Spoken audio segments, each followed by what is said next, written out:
Вы в эфире.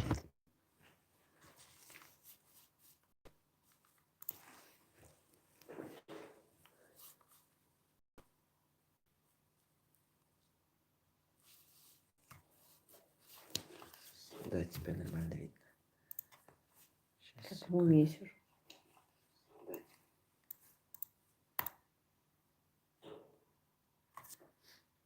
Все. Двинем камеру. Там все-таки медленнее идет. Немного. Hangi medeniyet? Да. Ну, Işte, чуть-чуть Алхадора. Maskarlut. Так. Уже кто-то есть, да? Да. Ну, добрый вечер, друзья. Светик хороший.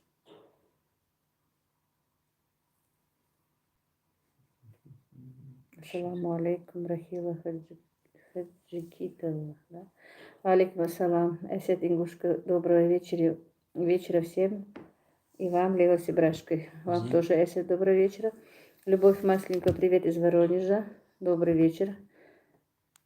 Добрый вечер, Любовь. Вы сегодня меня все защищали. Так, Татьяна Фильмова, добрый вечер из Пензы. Мира и добра вам тоже.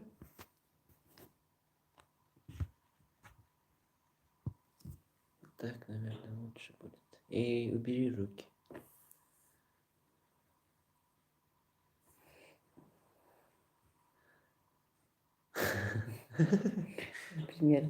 Примерно было такое дело, не дадим вам обиду. Муха.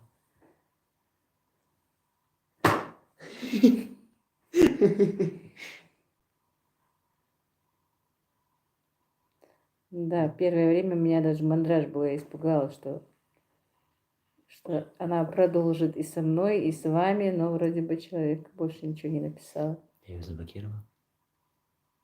А кто тебя просил? Комментарий просто, но пока что. Оказывается, тут у меня директор заблокировал. Ну, эта муха всегда сопутствует моему эфиру. Главное, одна. Еще на камеру сядь. Одна в комнате только. Где?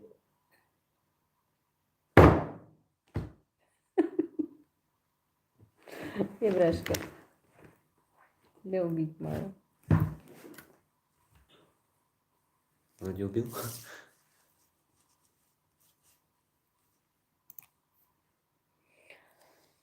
Так, Стефания, добрый вечер. Лейла Ибрагим, мой второй эфир с вами удачно попадаю. Вам тоже добрый вечер. Спасибо. Лейла Седикова, Так, Маршал, Лейла привет из Седикова, Германии. Маршал, привет из Германии. София Ретар. Шонахайл Сердик, добрый вечер. Ну, получается, привет с Ингушетии. Я сет Ингушка. Тапка бьет, Игорь Брашка. Хоть чем, но эту муху ничем не убьешь. Она всегда сопутствует с моим эфиром.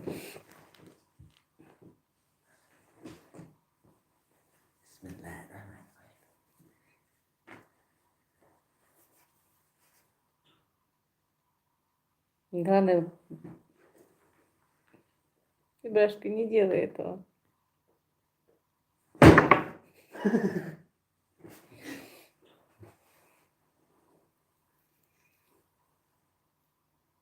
Если она на лицо сядет. Ибрашка, прекрати. Так, София Сафирата, какая вы приятная женщина, Нет, я не вас тапком. уважаю. Спасибо. Так, я сет Ингушка Лейла, как вы там, как мама? Мама, ничего, хорошо. Алхамдулилла, все хорошо. Ты хоть чем ее бей, она не уходит, Ибрашка. Лена. Так, Алекс Парк, по-моему. Добрый вечер, привет из Украины, добрый вечер. Из Латвии. Из Латвии Валентина Сирина, по-моему, да? Да. Если я правильно читаю. Да. Так.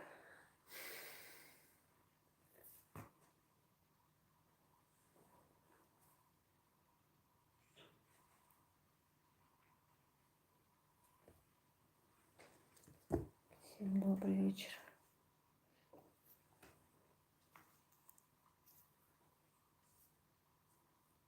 Так, София Ротару, Махос Хэтсон Хагич, Валай Бакам Докчер Докчер Диаресхол, спасибо. Она пишет, что ей очень приятно меня видеть, и она меня от души любит. Так, Валентина Сирина, спасибо за ваши рецепты. Пожалуйста, в принципе, я так-то ничего я не знаю по большому счету. Любовь Масленникова, Лейла, понравилась кофточка у вас, когда распаковывали посылку? Рассказывали, что соседка бодрила. У вас такая хорошая соседка, говорят, пусть не так повезет с квартирой или домом, как так, что-то не прочитаю, я прочитаю. Как повезет соседям. Как повезет соседями. Там неправильно написано. Так, Стефания, смотрю вас в наушниках, чуть перепонки не лопнули. И Брашка предупреждает, опять охота на ухо. Между прочим, где мои наушники? Это не твои, мои наушники. Ну, неси. Я не знаю, Эсси, где они. Дингушка, мы все тебя любим, Лейла. Спасибо большое всем. Так, Любовь Масленко, как повезет с соседями? Да, у меня хорошие соседи, если честно, действительно хорошие соседи. Она как-то, Зарема Амаева, добрый вечер, моя любимая Лила. Добрый вечер, спасибо вам, девочки, всем за приятные слова. Салам алейкум из Таджикистана, хотя живу в России. Ва алейкум ассалам. Дом домов, да? Действительно, соседка пришла ко мне просто по делам, я ей сказала, какая безрукавочка красивая. Она говорит, ну-ка примерь ее, если тебе она подойдет, я тебе ее отдам. И сразу же сняла и ушла без безрукавки. И с тех пор, в принципе, я ее не одевала. Сегодня так прохладненько было, утром я ее одела. Так, Лейла Александра, наверное, да. Лейла, всех благ, крепкого здоровья, благополучия в семье. Вам тоже и всех благ, и милости Аллаха, и милости Всевышнего. Всем желаю, друзья. Так, Валентина Сирина, как у вас погода? Погода, в принципе, у нас хорошая. Просто утро и вечер холодно, а днем солнышко, как будто бы летом. Хорошая погода, но по утрам, по вечерам уже прохладно. Даже вот буквально минуту назад отопление включили, потому что прохладненько в доме. Вчера мы с Иврашкой выключили. Днем приходится выключать, а по вечерам включать. А мы вчера забыли с ним его включить и замерзли вчера. Из-под одеяла вообще не хотелось даже руку вытаскивать.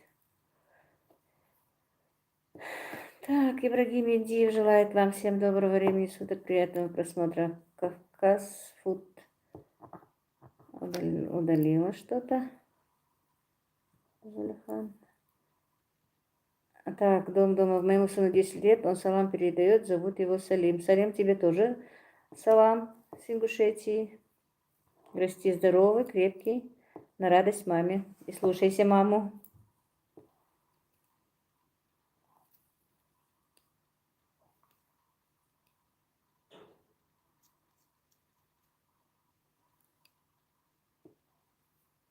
Я сегодня, если честно, испугалась, когда пришел ко мне комментарий, мне так неприятно. Не то, что испугалась, мне было неприятно.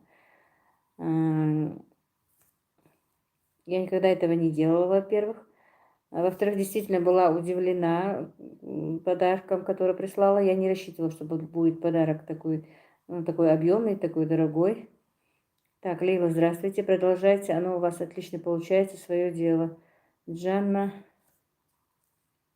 Ильсаева? Ильшаева. Спасибо. Наталья Грачева, какая вы приятная, добрая, замечательная женщина. Я рада, что подписалась на ваш канал. Здоровья вам процветания вашему каналу. Спасибо большое. По-моему, Наталья Грачева тоже за меня горой стала сегодня. Так, Аргун Бистик, Хейл Лейла. Шуна Хейл Бистик. Ну, доброго вечера мне желают, я ей пожелала обратно. Жанна Елизаева, вы мне очень нравитесь. Спасибо большое. Хоть я вас и не вижу, и знаю только так, по нашим контактам, вы мне тоже все очень нравитесь, потому что вы все мои такие подписчики, что сегодня я вообще это узнала, что вы за меня горой. Так что спасибо вам всем. Татьяна Филимонова, не обращайте внимания на глупые комментарии. Это единицы нас больше, чем мы за вас. Спасибо большое. Кавказ Фуд. Лейла, привет, как дела? Спасибо, Зулихан. Хорошо, как у тебя? Что-то мы давно с тобой и на связь не выходили. Так, Жанна, я рада, что попала на ваш канал. Спасибо. Так, ассаламу алейкум из Кыргызстана. Удачи вам, Садыков. Кыялбек, по-моему, да. Валейкум ассалам. Спасибо большое вам. Привет из Ингушетии, получается. Валентина Селина. Очень хороший рецепт куриного рулета и торт из печени. Вот после этого рецепта мой комментарий, там мой рецепт, может вам пригодится. Хорошо, наверное, я пропустила. София Ратара. Лейла, как твоя мама? Дай Аллах ей здоровья. Спасибо. Мама хорошо уже. Хорошо. Правда, на лекарствах все время, но просто она у меня и так была сердечницей, а после ковида все-таки нагрузка большая была на сердце у нее, и теперь постоянно приходится принимать ей таблетки, причем 3-4 видов. Ну а так ничего. Альхамдулилла уже. И на кухню сама приходит в большинстве случаев, только иногда просит, чтобы ей туда я занесла, неохота ей бывает выходить. Лейла, как так? Зарема Амаева, амин. Ибрагим Эндиев, позовешь, когда надо, убью. Так, Виктория Чувина. Добрый вечер. Мне очень нравится смотреть ваш канал. Восхищаюсь вами. Здоровья вам и вашим родным. Спасибо, Виктория, огромное. Так, далее, да? Сельдик Хейлдети. Смотрю твои видео, очень все нравится. Ибрашка приколист. Ну да, Шуна Хейл Сельдик, добрый вечер. Ибрашка такой. Так, ну как всегда, Ибрашка пошел на кухню. Так, Иркисница, Франция, добрый вечер, привет всем в чате. Ира, добрый вечер, спасибо, что зашла. Мадока, ассалам алейкум, Лейла, по вашему рецепту я готовила салат десятка, понравилось, баркал. А за рецепт куриного рулета отдельный, баркалла. Так, ну, валейкум ассалам. Ну, на здоровье тогда. В уют доме Эмили, добрый вечер, Лейлочка, добрый вечер тебе тоже. Так, Валентина Сильна, Ирина Ницца, привет. Иркис Ницца, Ибрашку люблю как сына, такой юморист. Не говори, Ирина. Тамила Сердик Хейл Халейла. Так, Шина Хейл Сердик, добрый вечер.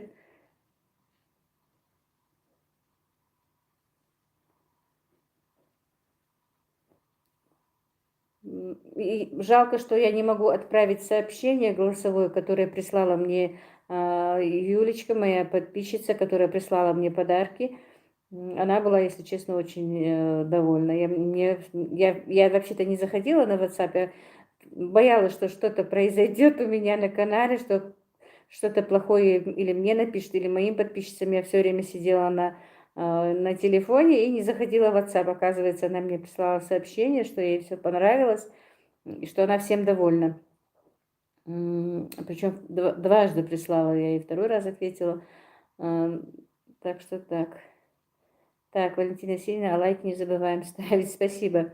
Так, Ира, Валентина Сильна всегда нас поддерживает и комментарии пишет. Да, спасибо, Валюша. Спасибо. Ташина семейка, здравствуй, Лила, рада вас видеть. Наташа, добрый вечер. Я тоже тебя рада видеть. Скоро мой сын к тебе приедет, так что мы, наверное, будем больше общаться через сына даже. Так, Тамила Ибрашка там сейчас обчистить кухню, пока вы в эфире. Да, Ибрашка это может. Так, Алимгуль Тендербергенова. Добрый вечер, наверное. Да, добрый вечер. Далее, Ибрашка на основную работу пошел на кухню, да. Так, Милашка, Мишка, добрый вечер всем. Добрый вечер. Так, Ибн Кавказ. На заказ делаете рулеты куриные и эти пресловутые печеночные торты. Да, она делает их на заказ. Написала, что 300 рублей за килограмм у нее стоит куриный рулет. Так, Елена Калинова, да, добрый вечер, спасибо за видео, очень интересно, приятный голос. Случайно наткнулась на ваш канал, подписка однозначно, здоровья всем вашим родным, вы большая молодец, как птица Феникс. Ой, спасибо огромное, Елена, спасибо за подписку, спасибо за приятные слова. Так, всегда смотрим вас с удовольствием, ждем новые рецепты по национальной кухне. Ну, буду стараться. Так, Наташа пишет, скажите сыну, чтобы лыжи и валенки прихватил с собой, у нас снег выпал. Ну да, я сегодня ему пишу, в сообщении написала, что вы туда собираетесь ехать на стройку, а там снег выпал. Они смеются, говорят, ничего страшного, нам не мешает. Так, Ирина, Тамил, пока мама занята, и Брашка вкусняшки слопает.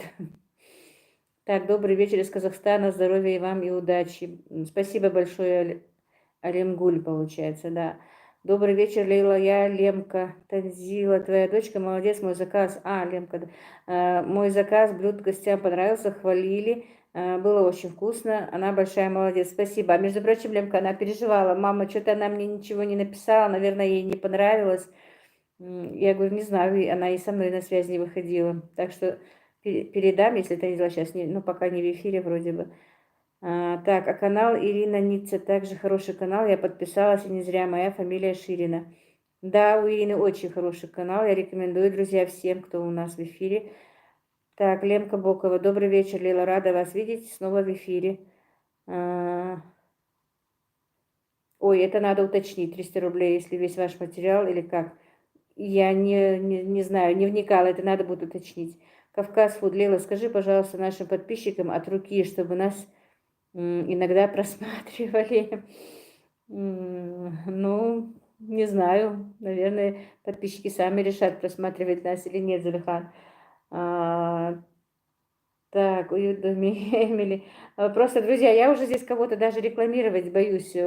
Почему-то сразу, когда я прорекламировала, вот, причем вот мне пишет Кавказ Фуд, мне сразу трое даже написали, что почему вы делаете рекламу другому каналу.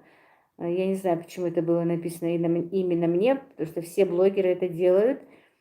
Так, Стефания, Валентина, здравствуйте. Просто у вас написано Сирина на латинице. Ага, хорошо. Ширина, да, получается? Исправьте, пожалуйста, хорошо. Так, Ася Дударова. Добрый вечер, Лила. Как вы, как дела? Все хорошо, Ася, спасибо. Как у вас? Просто я, например, тот же Кавказ Фуд, если так по большому счету прорекламировала бесплатно, потому что мы друзья, мы дружим, ну, несколько нас, человек 10, наверное, дружим, поддерживаем друг друга. И вот решили сделать так, что кто может, тот и рекламирует друг друга. Сейчас зайду, звук уберу, а то, если кто-нибудь позвонит, уши зрителя не выдержат. Ну, беги быстрее тогда. Это он так телефон здесь установил. Так. Ася Дударова, хорошо, алхамдулилlah, Зухра Байрам. Я тоже подписана на вас, если не секрет, сколько вам лет. И открыть свой канал. Машала, молодец, здоровья большого. Спасибо, не секрет, мне 53 года.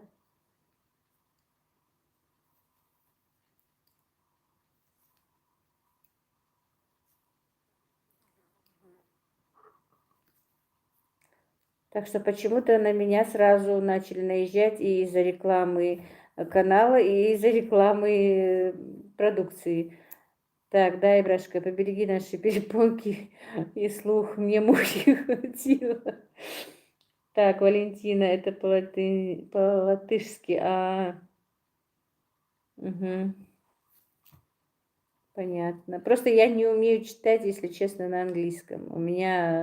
Я изучала когда-то в школе немецкий, а там все-таки произношение другое. Ася Дудара, у вас отличный канал, желаю вам успехов. Кстати, я живу от вас недалеко.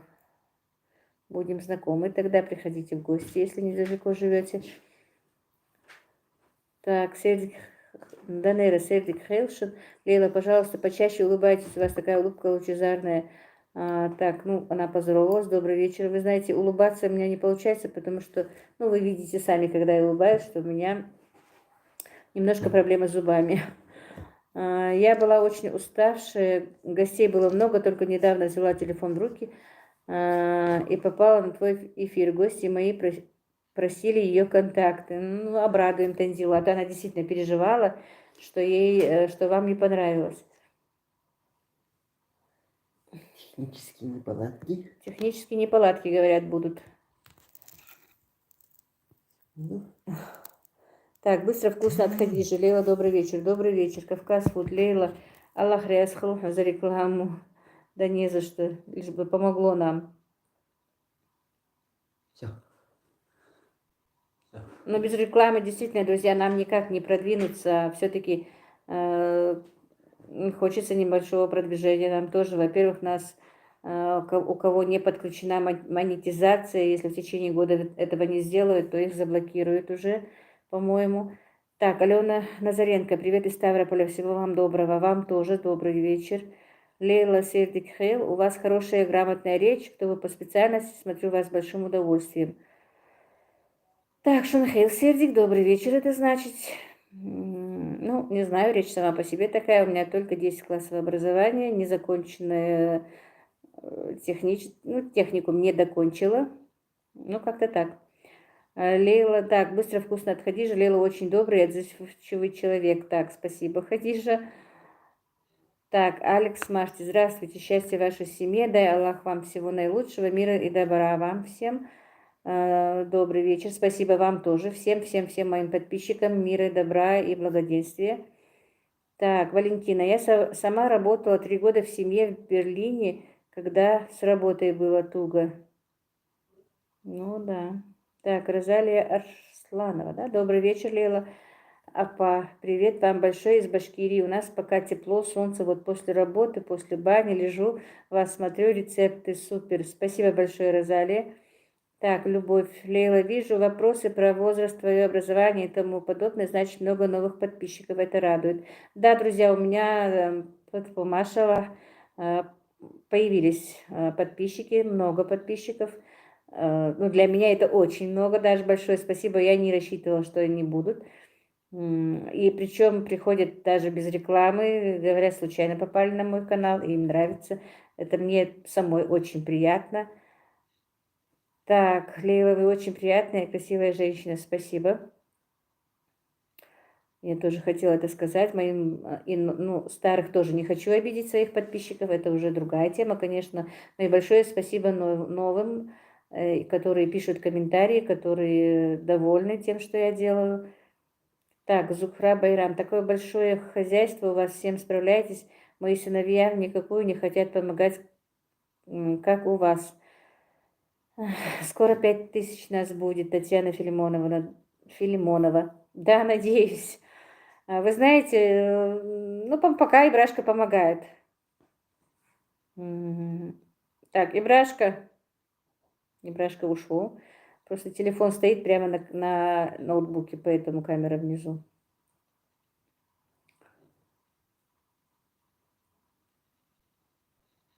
Так, Валентина. Да, старых подписчиков надо не забывать. Ну, конечно, нельзя забывать людей, которые пришли ко мне первыми.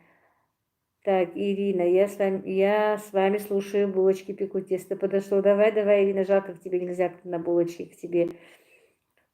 Так, Розалия, ставим лайки. Просмотров 59, лайков 26. Спасибо, Розалия. Так, выше не вариант, говорит Ибрагим.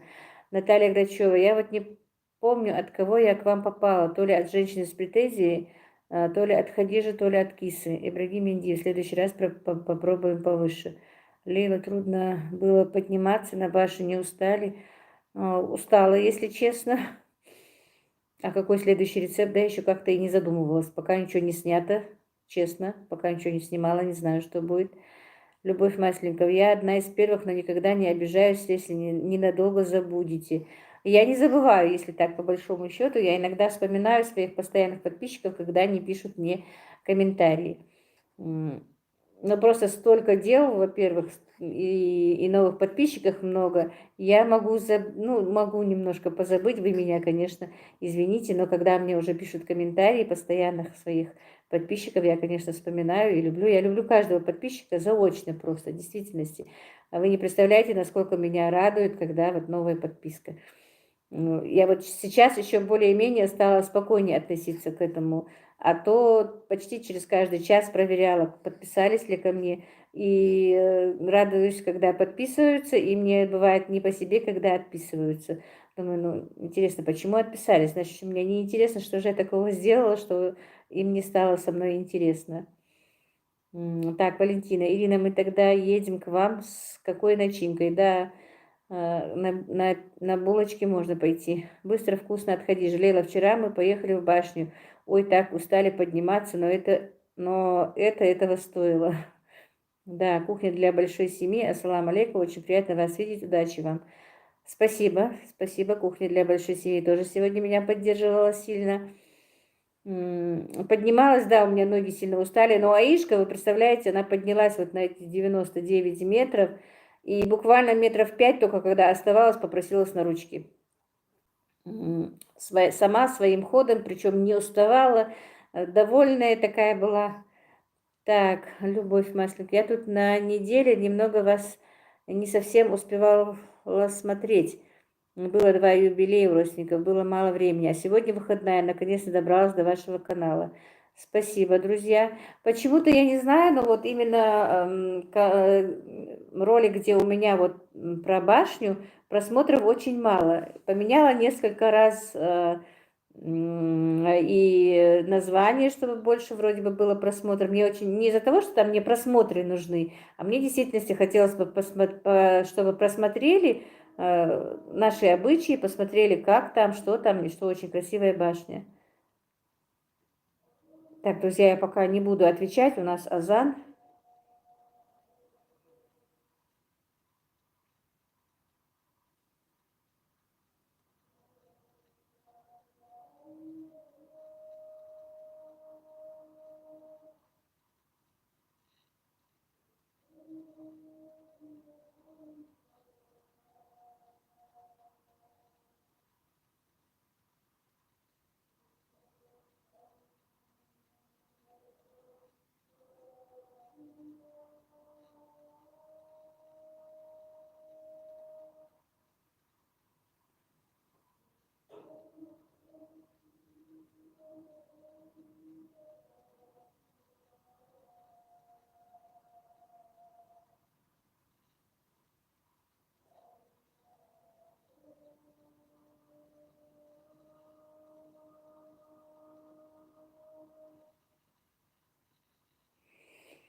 Может, я сама немножко отсяду.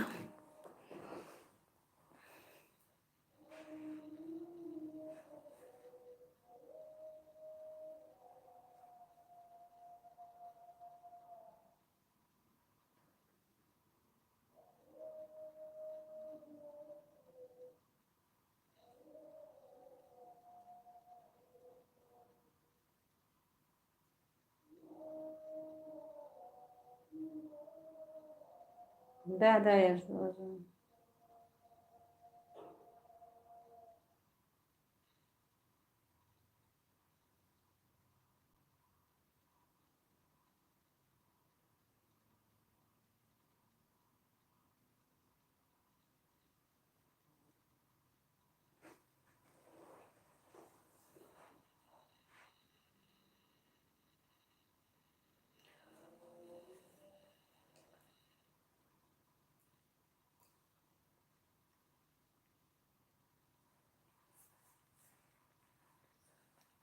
Так, друзья, извините, я из-за того, что был азан.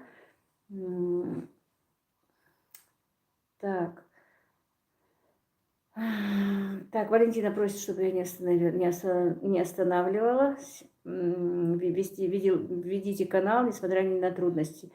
Постараюсь. Так, я пропустила про образование и профессию. Так, я тоже не смотрела, почему-то пропустила. Посмотрю, хорошо. Так, Шури Курбан, ассалам алейкум, сестра, ва алейкум ассалам.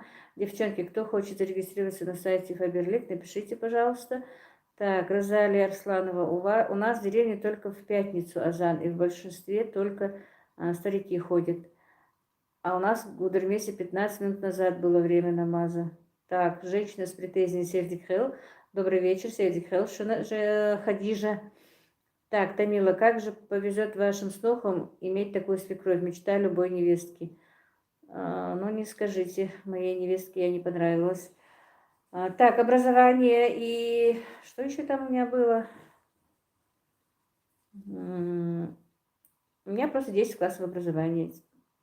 специальности никакой нет. Училась в техникуме на бухгалтера, но не доучилась. Вышла замуж. Так получилось, друзья.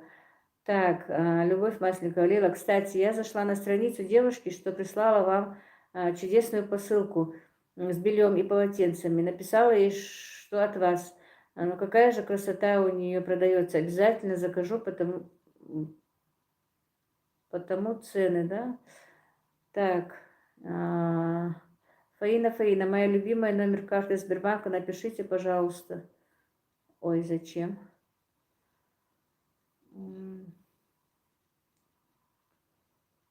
Так, я бы была очень рада, если бы кто-то заказал у Юли что-нибудь в действительности. Так, Любовь Масленникова. Я на заказ шила покрывала 2 года назад за 3000 рублей, а у нее красивее и всего за 5000 рублей. Так, кухня для большой семьи. Подписывайтесь на мой канал. Готовлю для своей семьи, будет интересно.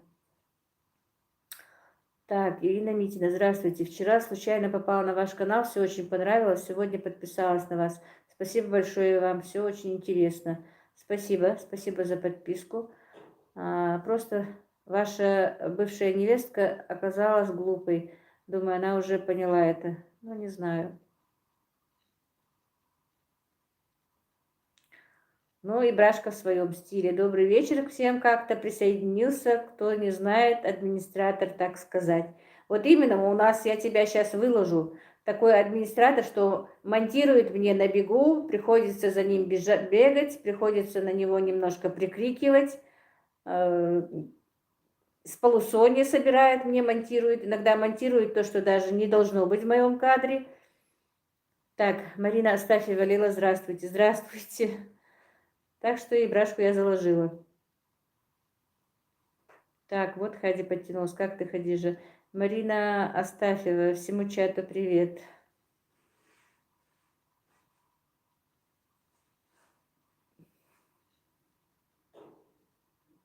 Так, Хадижа, привет, Любовь Масленникова.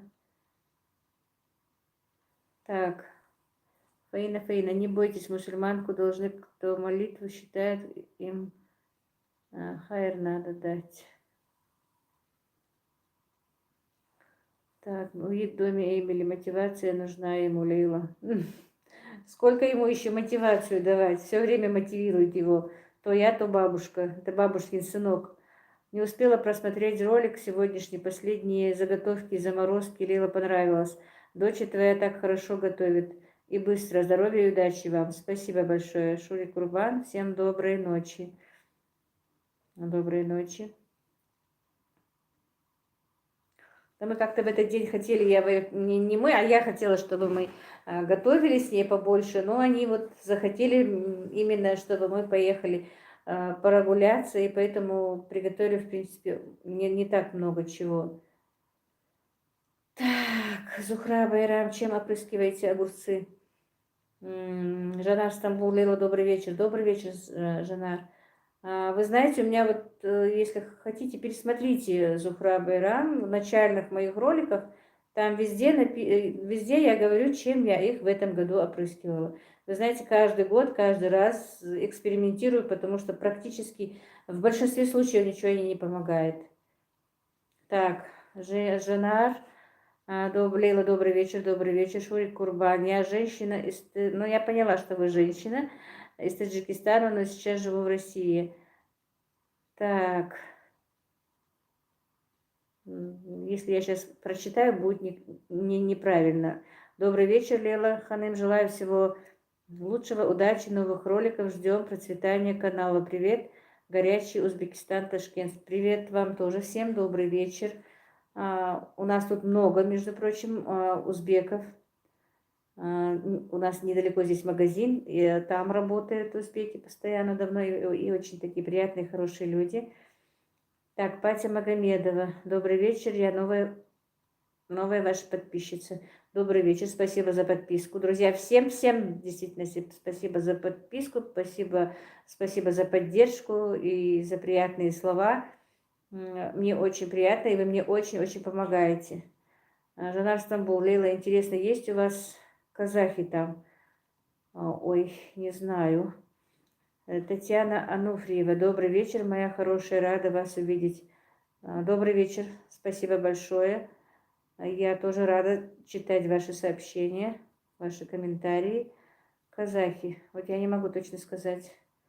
Где я жила в том селе, у нас была учительница казашка по национальности, замужем за ингуша. Вот это я знаю точно.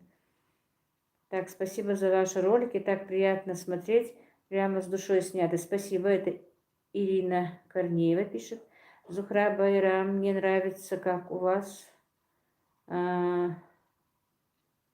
Так, в Дагестане есть узбеки? Никогда не видела. Ой, не знаю, что как в Дагестане. Я в Дагестане была, наверное, лет 10 тому назад. Была в Хасавюрте, что-то покупать ездила. Больше не ездила, не была никогда.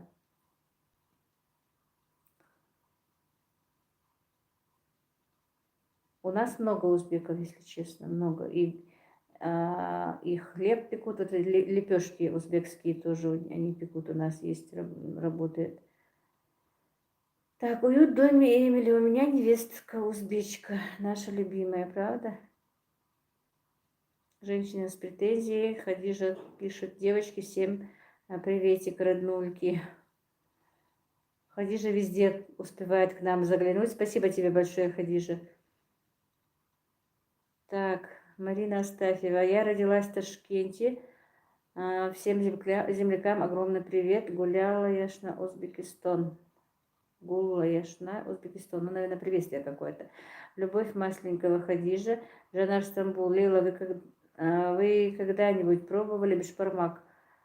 Пробовала, но в исполнении, конечно, моей мамы, но я не знаю, в исполнении именно, чтобы готовила казашка, я его не знаю. У меня мама, я сама не готовила ни разу, но мама, когда была помоложе, она нам его готовила. И мне нравилось, если честно. Потому что мы приехали из Казахстана, ну, мне тогда 3 годика было, конечно, только в 70-м году мы жили в Казахстане. Я родилась в Казахстане. По идее, у нас даже мама говорит, что наш дом, в котором мы жили, не продан. В нем, ну, его так оставили, живут родственники, папин родственник, ну, отца моего родственника. Жена, я люблю бешбармак, но давно не ела, случайно скучаю по казахам. Хадижа пишет. Маруся, добрый вечер.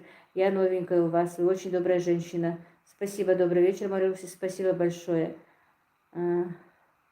Ого, в каком городе в Казахстане? Мы не жили в городе, мы жили в Кустанайской области, тогда еще называлась так, станция Заятская. Ну, все мои братья и сестры все помнят, потому что они, ну, 2 брата и сестра помнят все, потому что они были намного старше меня, но я не помню. Я так смутно помню, что у нас был такой зеленого цвета покрашен дом, и то как-то, вот, не знаю, ассоциация какая-то почему-то вот осталась именно. Но мама говорит, что да, был такой дом у нас.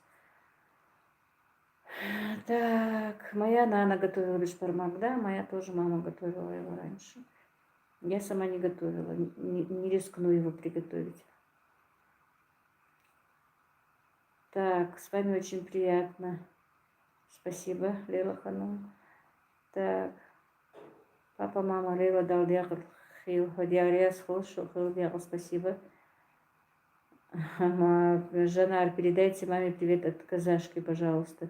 Обязательно передам. Мама в действительности, и мама, и отец очень хорошо отзывались о казахах. И это не из-за того, что вот ты, Жанар, у нас казашка, а в действительности всегда рассказывали, что у них были очень хорошие соседи, именно казахи. Надо замахнуться с рецептом приготовить бешбармак на канале. Давай, Хадижа, рискни. Может быть, и я рискну как-нибудь, посмотрю. Так, ассаламу алейкум, вам Лейла из Казахстана. Прошу прощения, пишу с аккаунта сына, случайно попала на ваш канал. Мне очень понравилось, подписка и лайк. Спасибо большое. Спасибо. Так, Фаина, у меня самые любимые каналы. Оксана Фуро, жизнь какая есть, Хадижа, Киса и Лейла. Я каждый день жду ваши видео. Спасибо большое, Фаина. Спасибо огромное.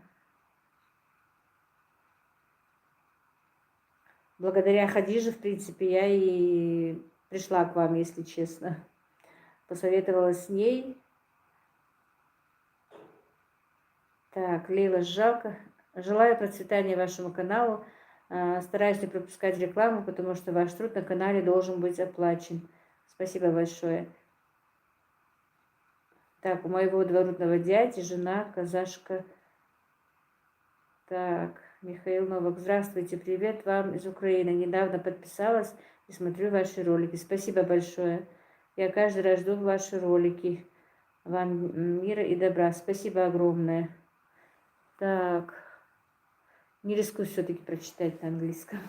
Мне надо будет учить английский уже, как и арабский. Я очень хочу изучать Коран, друзья, но боюсь, что я не справлюсь. Какая вы милая, Лила Ханым, спасибо большое. Хотя, не знаю, очень хочется и изучать Коран, и очень хочется поехать в хадж. Лилушка, я на выход. Буду купать малого и готовиться к розыгрышу. Была рада повидать онлайн. Спасибо большое, Хадижа. Конечно, беги. Я и забыла, у тебя-то розыгрыш сегодня. Так, Любовь Масленко. Расскажите, как узнали про Хадижу? Ведь могли с другими блогерами посоветоваться, но ваше чутье не подвело вас. Как я узнала? Друзья, я честно скажу, что я никогда не смотрела вот такие вот семейные каналы. Ну, у меня и времени не бывало, особенно когда работала. Но в этот момент как раз я не работала, был у нас карантин, и так по вечерам делать нечего, залезала в YouTube, кое-что просматривала, рецептики какие-нибудь, или там по хозяйству что-то нужно.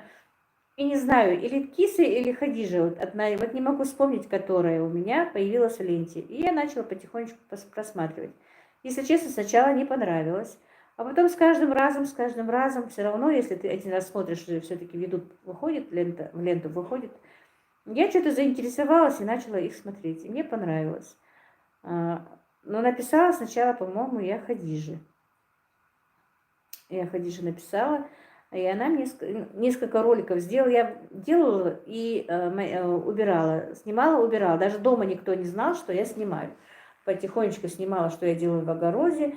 Но убирала все. Жанар Стамбул. Лейла, моя свекровь, 5 классов, и она тоже помаленьку научилась грамматике арабской. Вы тем более научитесь. Я тоже понемногу учусь, когда у мужа время есть.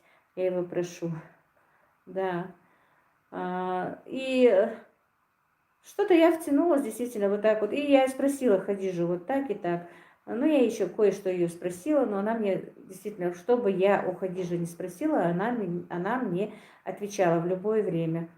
И вот так вот я вышла к вам в эфир, как говорится, с подачи Хадижи. И первую рекламу я сделала у Хадижи, и от Хадижи ко мне пришли очень много людей. Большое им спасибо. И, в принципе, большое спасибо всем вам. Так, знаете вы узбекские блюда? Если да, то приготовьте на видео, если вам нравится. Так, узбекские блюда. Но я боюсь опозориться, потому что узбекский плов никто лучше узбеков не приготовит. Плов я готовлю, но больше, наверное... Хотя я вот несколько рецептов смотрела и делала по-узбекски. Очень нравится, как они готовят. Даже Ибрашка, в принципе, у нас должен быть обязательно, надо поехать, потому что Ибрашка мне сказал: давай, мама, я бы хотела поесть настоящий узбекский плов, чтобы приготовил именно узбек.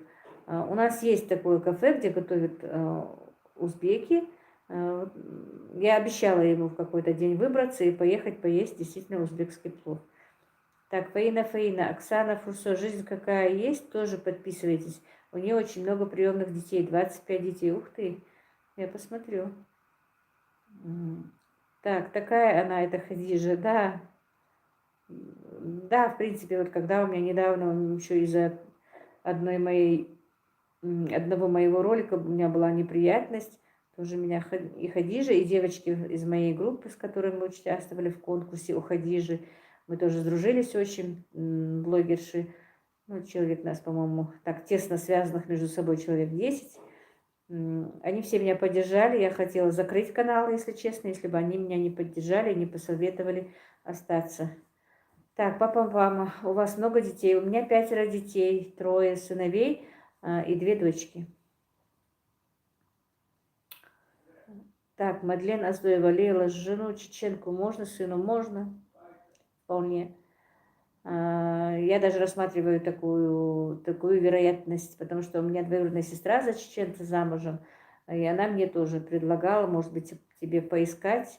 Я говорю, пожалуйста, почему бы нет. Так, расскажите, если можно, что рассказать? Жена в Стамбул, у Кисы лично познакомилась я с вами, Лила.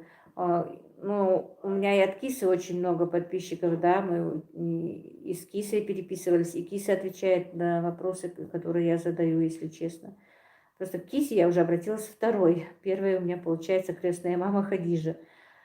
Так, салам машалду нохчичура. Шуана да салам машал и вам. Привет, как получается. Так, Лейла, жену чеченку, так, это я прочитала. Так, чеченский и ингушский язык разный или он один? Он немножко разный, немножко есть различия. А про канал зачем хотели закрыть? Ну, я не хочу об этом, если честно, извините. Раздолж Бахов, Хауш, Барков, спасибо. Так, Жанар Стамбул. Мы же в конкурсе участвовали. Да, у Кисы в конкурсе мы участвовали, конечно. Так, Юлия Россия, здравствуйте, Лила. А где администратор? Как всегда, за кадром. Так, практически один. Вот, отвечает администратор, что ингушский и чеченский практически один, да. Чуть, ну, есть некоторые слова, которые, ну, в принципе, если честно, некоторых чеченцев я совершенно не понимаю. Чисто я не понимаю, мне приходится разговаривать на русском, и чтобы мне говорили на русском. Ну, у чеченцев есть несколько диалектов, один из диалектов у них очень трудный. Я не понимаю их просто. Я к вам пришла от Виктории, очень рада нашему знакомству. Спасибо большое, Марина. Да, мы с Викторией сделали друг друга, прорекламировали. Она меня, я ее. Я ее просила, правда, сделать платную рекламу, но она согласилась сделать именно вот такую коллаборацию. Спасибо вам большое. Виктория тоже очень хорошая женщина и поет красиво. Мадлен Аздоева. Что дарит невеста свекрови, когда замуж выходит? Так, ну, обычно свекрови... Ой, сейчас что дарят свекрови? Постельные принадлежности, покрывала, вот такие вот огромные чемоданы. По-разному кто что дарит. Некоторые костюмы привозят, но сейчас, по-моему, уже не привозят костюмы. Раньше костюмы привозили. Сейчас дарят вот именно там, покрывало, пододеяльника, просто не вот это вот постельный комплект полностью с покрывалом. Огромные такие чемоданы бывают. Вот эти чемоданы возят. Да, я же говорю, немного разнится, а так один язык. В принципе, в основном все друг друга понимают. А лучше деньгами. Ну, деньгами все-таки некрасиво свекрови деньги вести, когда выходишь замуж. Так, вот для нас Доева. Колым дают ингушей большой за невесту. Колым, конечно, дают за невесту. Ну, сейчас в пределах... Вообще, по ходу 60 тысяч у нас стоит, что вот это Колым. Но дают, конечно, намного больше. А кто дальше уже, кто больше. И 150, и 200, и 300, и 500. Это кто, у кого какой карман. Таня, я к вам пришла от Хадижи. Удачи вам и здоровья. Спасибо огромное, Таня, спасибо. Так, есть много случаев, когда ей нравится подарок от невесты. Ей не нравится еще сколько, да. Если честно, очень много таких случаев, что не нравятся подарки, которые привезла невеста. И по большому счету, как мой сын говорит, лучше бы эти подарки убрали. Но это идет обычай ададат с древних времен, так что это сегодня не убрать. Подарки все-таки возят и, наверное, будут продолжаться всю жизнь вести, но бывают случаи, что не нравится. Так, какую певицу любите, Мадлен Аздоева? Вы удивитесь, я сейчас, в принципе, уже никого не слушаю практически. В свое время очень любила певицу Славу и очень-очень любила Лолиту. Конечно, очень для вас будет странно, что я их люблю, но да, это так. Так, на свадьбе я не видела, как племянник танцевал, племянник не танцевал на свадьбе. А мне рассказывали один таджик, правда, с юмором, но это факт, говорит, что подарит на свадьбу какой-нибудь ковер, а потом он дальше кочует по разным свадьбам. Ну, это тоже вполне вероятно. Так, кистинский, чеченский, ингушский языки – это нахские языки, поэтому мы без перевода понимаем друг друга. Да, переводить вообще ничего не надо. Мадлена Зоева, Лолита неожиданно. Я поэтому говорю, вы удивитесь, почему мне нравится. Да, мне в какое-то время очень-очень, но не сейчас, это было давно, мне очень нравились песни Лолиты. Не думала про ваши музыкальные вкусы, интересно. А певцы наши? Так, вы имеете в виду чеченские и ингушские? Вы удивитесь, я ни одного из них не знаю, чтобы я могла сказать сейчас, по идее, не знаю. Ну, есть несколько, которых я могу сказать, но мне не нравится, если честно. Мне не нравится, как они поют. Пусть это будет им, не будет им обидно, но не очень-то мне не нравится.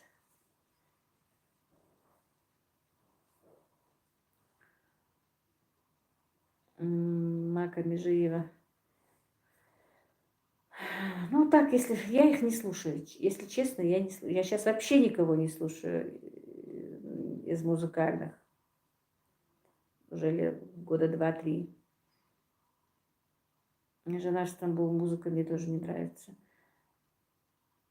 Так, Фаина, у вас на свадьбе водку не пьют? Нет, конечно, не пьют. Любовь Масленникова и мне. Так, Мархаш в этом году был как обычно. Или из-за карантина не было? Нет, не было. Из-за карантина, в принципе, его практически не было. Так, мы, конечно, накрыли стол скромненько, но никто не заходил. Никто не заходил. Так, приходили, но не заходил. Потому что вообще говорили, чтобы и столы не накрывать, и не делать праздник, но все-таки столы мы накрыли, хоть и не такие шикарные, как обычно, но просто накрыли для себя стол. И ездила очень мало было, и людей очень мало было. Потому что даже в пятницу не ходили на Русь, так что и Мархаж не было.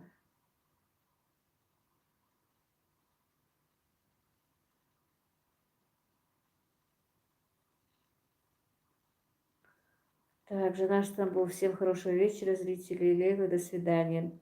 До свидания, жена. Спасибо тебе, что была в эфире. Как вы успеваете столько дел по дому и хозяйство держать? Ну, вот как-то приходится, что делать. Успеваю. То, что не успеваю, то стоит. Иногда и не успеваю. Вот никак не успеваю посадить свои тюльпаны. Много чего не успеваю. Не успеваю зарезать вовремя уток. Что-то по-новому, новое, и не успеваю, приходится делать. Так, я сама русская, еду по Воронежу на машине, включу чеченскую или дагестанскую музыку громко, и все в шоке, особенно соседи. Мама привыкла уже. Но мне нравятся наши именно танцевальные музыки, мне нравятся, если честно. Я не могу сказать, что не нравится. Но чтобы поставить их специально и слушать, я этого не делаю, не знаю.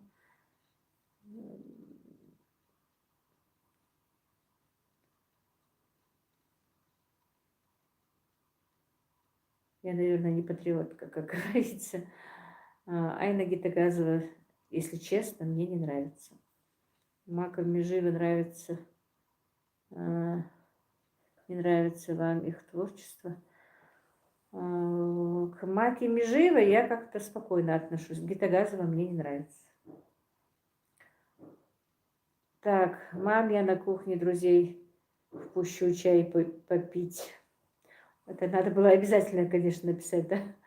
Лам сделаете? Ну, конечно. Конечно, делаю. Любовь Масленникова. Айна мне тоже не нравится.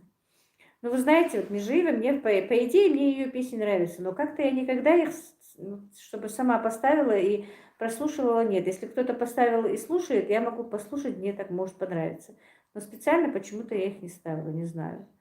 Лейла, вы с дочкой готовили куриный рулет, а из утки можно сделать или только из курицы, а начинку можно любую или определенно. Но она сказала, что начинку можно любую, в принципе, и грибами, кто хочет, и сыром. Начинку любую можете по своему усмотрению. Из утки не знаю. Ну, наверное, можно, только там специфический свой запах будет, мне кажется. Так, Аксинья Давидовна. Лейла, вы очень красивая женщина, стойкая, сильная и очень мягкая. Спасибо большое. Спасибо, Аксинья. Имя такое красивое. Так, Мадлена Здоева. Вы строгая мама? Да нет, наверное, нет. Так, Бикхейл, очень люблю ваши видео. И с детства живу в Европе. И смотря ваши видео, прям ощущаю себя там. Аллах Риаз Хулшан. Так, добрый вечер, значит, очень написано. Ну, чтобы Аллах был доволен. Спасибо большое. Так, мне очень нравится певица Хеда Хамзатова. Вот я не могу про нее вообще ничего не сказать. Не знаю. По фамилии я их вообще ни одну не знаю, если честно. Единственное, вот эту Айну Гитагазову как-то знаю, а эту Маку Межиеву знаю, вот могу сказать, что это она. Вот, а если вот эту Хеду Хамзатову поставят, я не знаю даже, кто она. Но не слушаю я их, если честно. И раньше не слушала, и сейчас не слушаю. А сейчас вообще никакую музыку не слушаю. Ни чеченскую, ни ингушскую, ни русскую. Но если она где-то звучит, звучит. А так, чтобы я ее поставила и слушала, этого нет. Не знаю, наверное, возраст, как говорится. Так, Анара. Мне нравится хозяйством заниматься и в селе жить, а не в городе. Но я мечтаю когда-нибудь, я это сделаю. И здоровья вам и детям вашим. Счастья, привет из Алматы. Спасибо большое. Вам тоже всех благ. Так, добрый вечер, Ницца смотрит с удовольствием. Николай, добрый вечер, Николай, спасибо за поддержку. Как там у нее булочки? Куаза Хава Сердик Хейл. Как появилась идея вести YouTube канал? Знаете, обычно всякие идеи ко мне приходят так, моментально. Не знаю, как она появилась. У меня еще, когда вот я сюда переехала, у меня были такие шикарные огороды, большое хозяйство. Сейчас-то у меня, по идее, небольшое хозяйство, у меня было огромное хозяйство. Мне тогда как-то эту идею, в принципе, мой дядя моего мужа старший всегда, когда приходил и говорил, надо было бы сюда телевидение привезти, показать это все. Вот. С тех пор хотелось показать все это. По-вашему, у нас есть проблема в Ингушетии, что дети не знают родной язык? Ну, сказать, что проблемы, конечно, нет такой. Почему? У нас в основном знают родной язык, ну, говорить на родном языке. Но вот грамотности, конечно, у нас грамотность хромает, мне кажется. Не хочу булочки, хочу рулет куриный. Николай. Так, к сожалению, рулетом угостить не смогу, вы слишком далеко. Так, вы очень приятная женщина, мне очень понравился ваш канал. Патя Магомедова. Спасибо большое, спасибо. Ну, у нас сейчас, по идее, вот много людей, ну, много детей, которые знают только чисто русский язык, но их немного.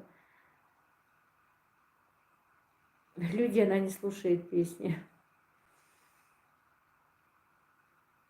Так, моя жизнь в Ингушетии, Сердик Хелшин. Букляхер. Добрый вечер. Так, Мадлена Азовя, мне тоже нравится ваш канал и вы, Лила, спасибо большое. Так, Любовь Масленко, грамотная и русская хромает. Это проблема современного общества. Да, да. Мадлена Азовя так красиво говорит, спасибо. Друзья, я надеюсь, из-за того, что я не знаю певиц и не слушаю музыку, вы же не отпишетесь. Так, Николай, голодным теперь останусь из-за расстояния. Нет, ну, с Ириной я не думаю, что вы останетесь голодным. У вас отличная хозяйка. Э,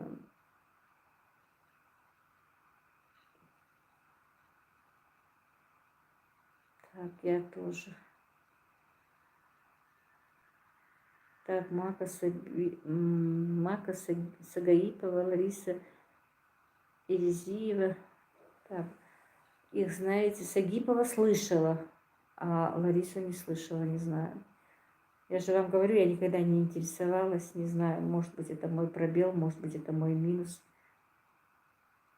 Так, Ибрагим Индиев, моя мама самая лучшая. Ибрагим, к чему ты сейчас подлизываешься? Ну-ка говори. Так, Мадлена Здорова, может как-нибудь халву ингушку приготовить, показать? Ну, могу показать, посмотрим. Вообще-то я хотела этого приготовить ее, но как-то руки не доходят. Так, всем привет, всем ассалам алейкум. Валейкум ассалам. Так, чтобы правильно почитать, Анилас, по-моему, тоже моя подписчица, которая всегда мне пишет комментарии. Татьяна Филимонова, да, Ибрагим, ваша мама самая лучшая. Спасибо. Неугомонная. Так, Любовь Масленко, расскажите тогда про ваших писателей, поэтому, может, прочтете что-нибудь наизусть. Ой, это тоже сейчас не ко мне, наизусть тем более не прочту. Просто вы знаете, я ингушский язык стала изучать поздно, и поэтому я не могу вам много чего рассказать на ингушском, именно стихотворение какое-нибудь, тоже мой пробел. А так, ну, писателя я могу, поэтов я мало кого скажу, потому что я жила не в Ингушетии, я жила в Осетии, там ингушский язык. Я, по-моему, училась то ли в 5 классе, то ли в 4-м, 5, нет, даже больше, в 5-м, 6-м только, по-моему, начали изучать ингушский язык.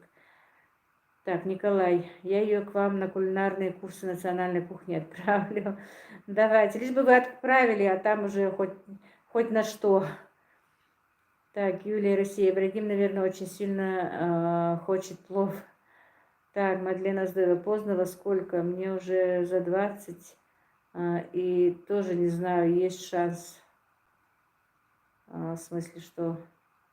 Так, Бистия Алхейл. Да, наверное, кто-то прощается. Так.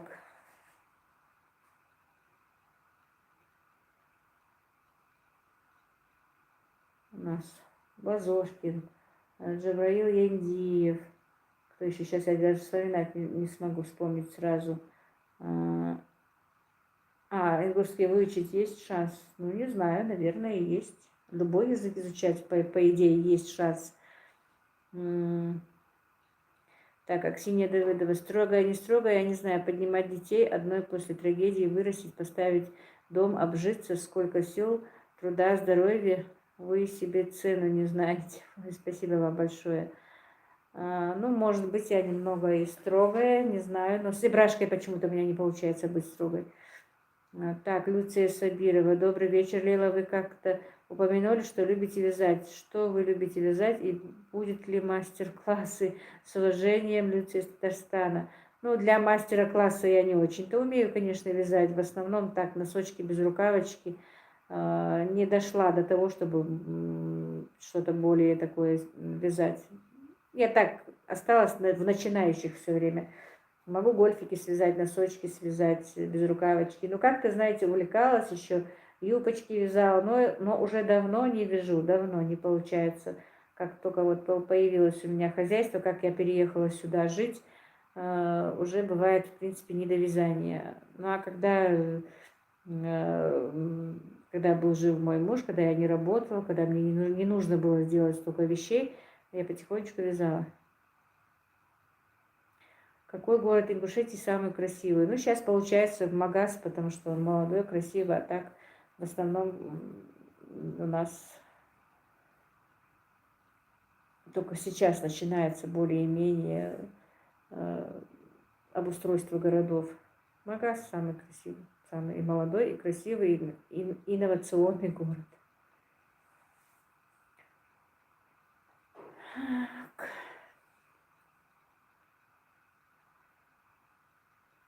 Сижу, вспоминаю Саид Чахкиев. Сейчас вроде читаю и комментарии, и не могу вспомнить быстро, чтобы про писателей. Кто-то про халву спрашивал, я тоже присоединяюсь. Снимите видео, как ее приготовить, я ее очень люблю. А тут в магазинах не такая вкусная. Хорошо, Николай, попробуем вам мастер-класс тоже. Не говорите, эта муха меня не оставляет в покое. Нет, я не умею читать по-арабски, очень хочу именно читать Коран. Самое главное, у меня в этом доме ни одной крошки еды нет. Вот откуда она сюда залетела и бегает, я не знаю. Вернее, летает. У меня кухня же вообще на заднем дворе. Вообще, и мы ничего в этом доме пока не... Ну, если гости только придут, заносим. И вот пристала она ко мне все время. Каждый эфир, по-моему, по одной мухе мне кто-то засылает. У меня всего 2 внуков. Муха-муха и внуха, говорю. У старшей дочки сын, а у младшей дочки дочка. Девочка. Внуков у меня мало. Ну, пока еще сыновья не женаты. Я надеюсь, сыновья женятся, нагонят.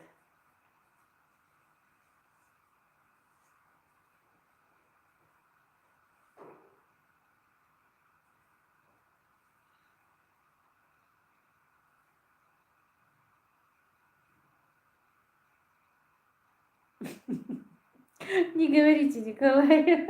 Это муха подписчица прямо имеет.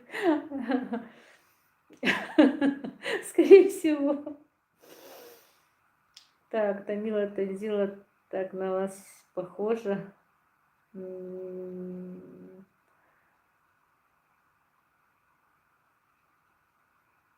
Чё, ну, то, что Танзила на меня похожа, очень редко кто говорит. Так, Аксинья, Лейла, младший Ибрагим останется с вами жить, когда женится? Это под вопросом, кто со мной останется, вернее, не кто со мной останется, а уже с кем останусь я. Посмотрим сначала на снох, с какой можно будет остаться, и которая со мной хочет жить. Уже нужно будет так рассматривать. Я не могу сейчас точно сказать, с кем я буду жить. Если это одна муха, это к прибыли. Ой, хорошо бы, тогда я потерпела бы эту муху, если к прибыли. Что-то ко мне эта прибыль давно не приходит. Так, а обязательно оставаться сразу? В смысле, как сразу? Так, рецепты нашей семьи. Ассаламу алейкум, всем привет с Казахстана. Валейкум ассалам. Так, Мадлен Аздоева. На второй день невесты что готовит? И вообще, как он проходит? Второй день?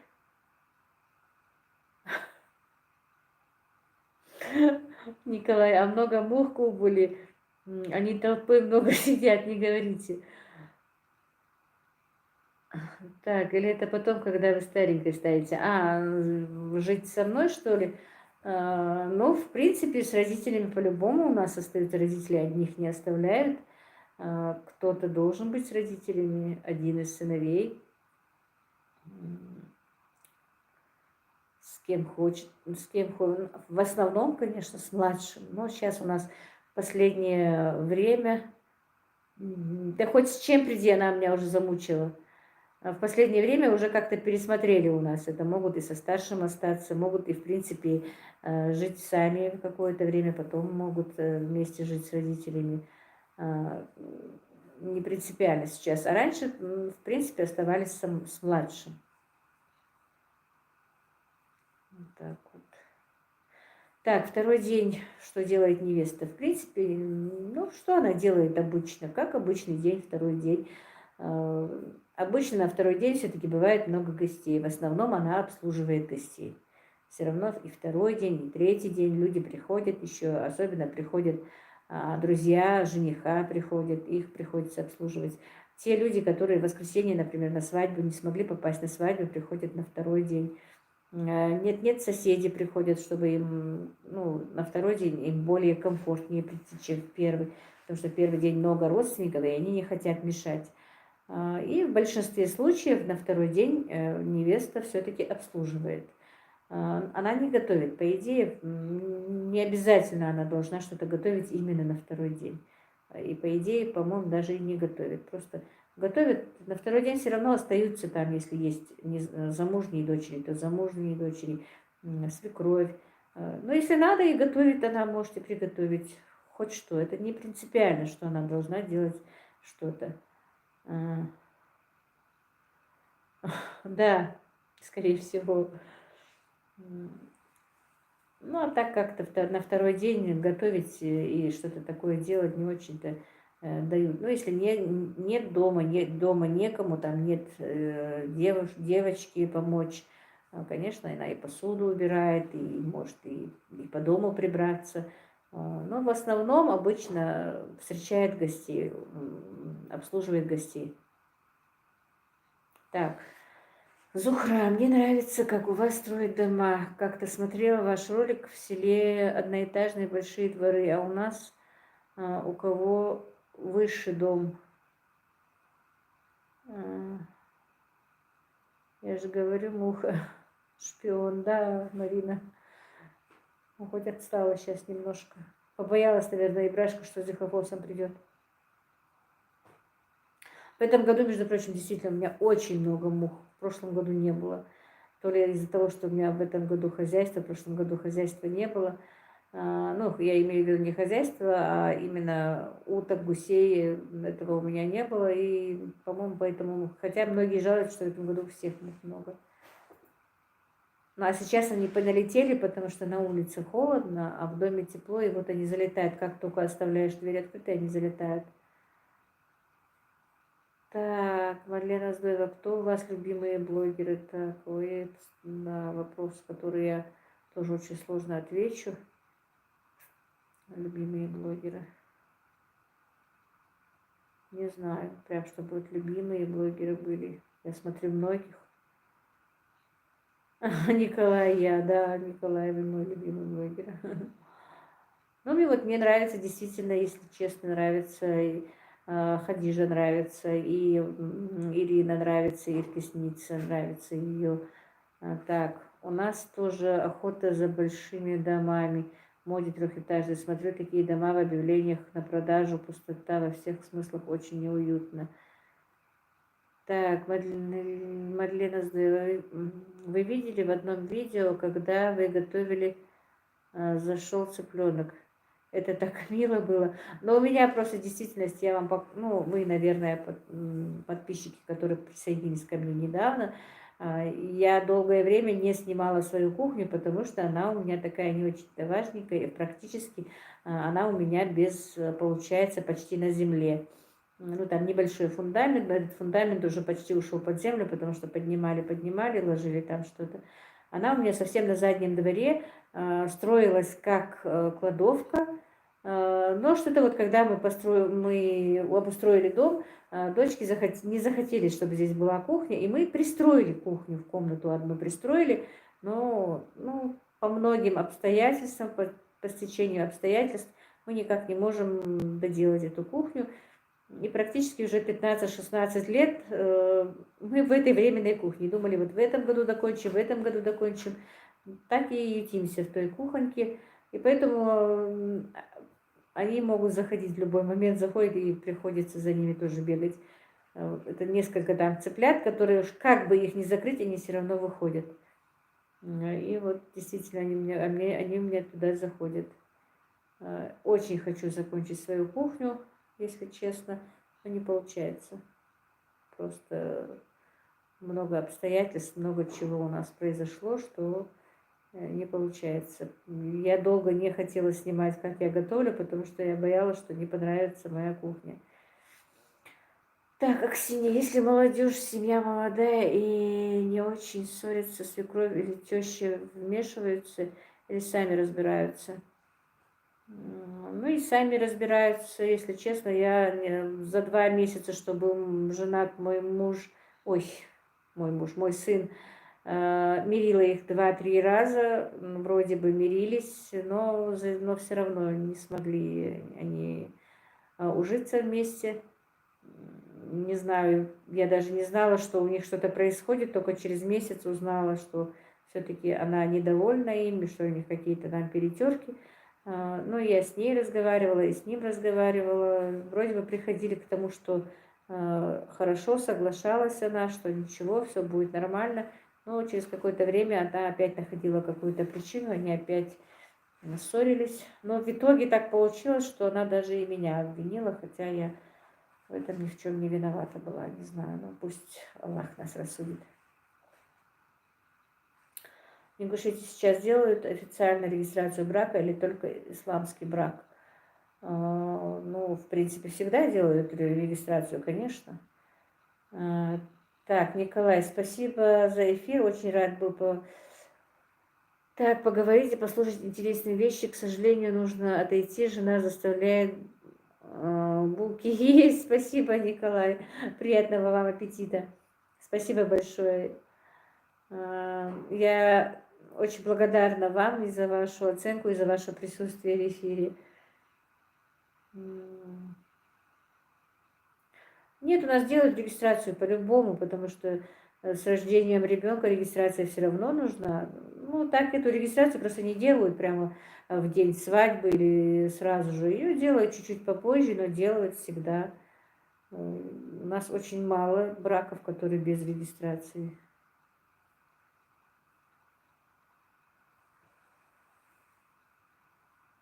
Просто могут сделать попозже.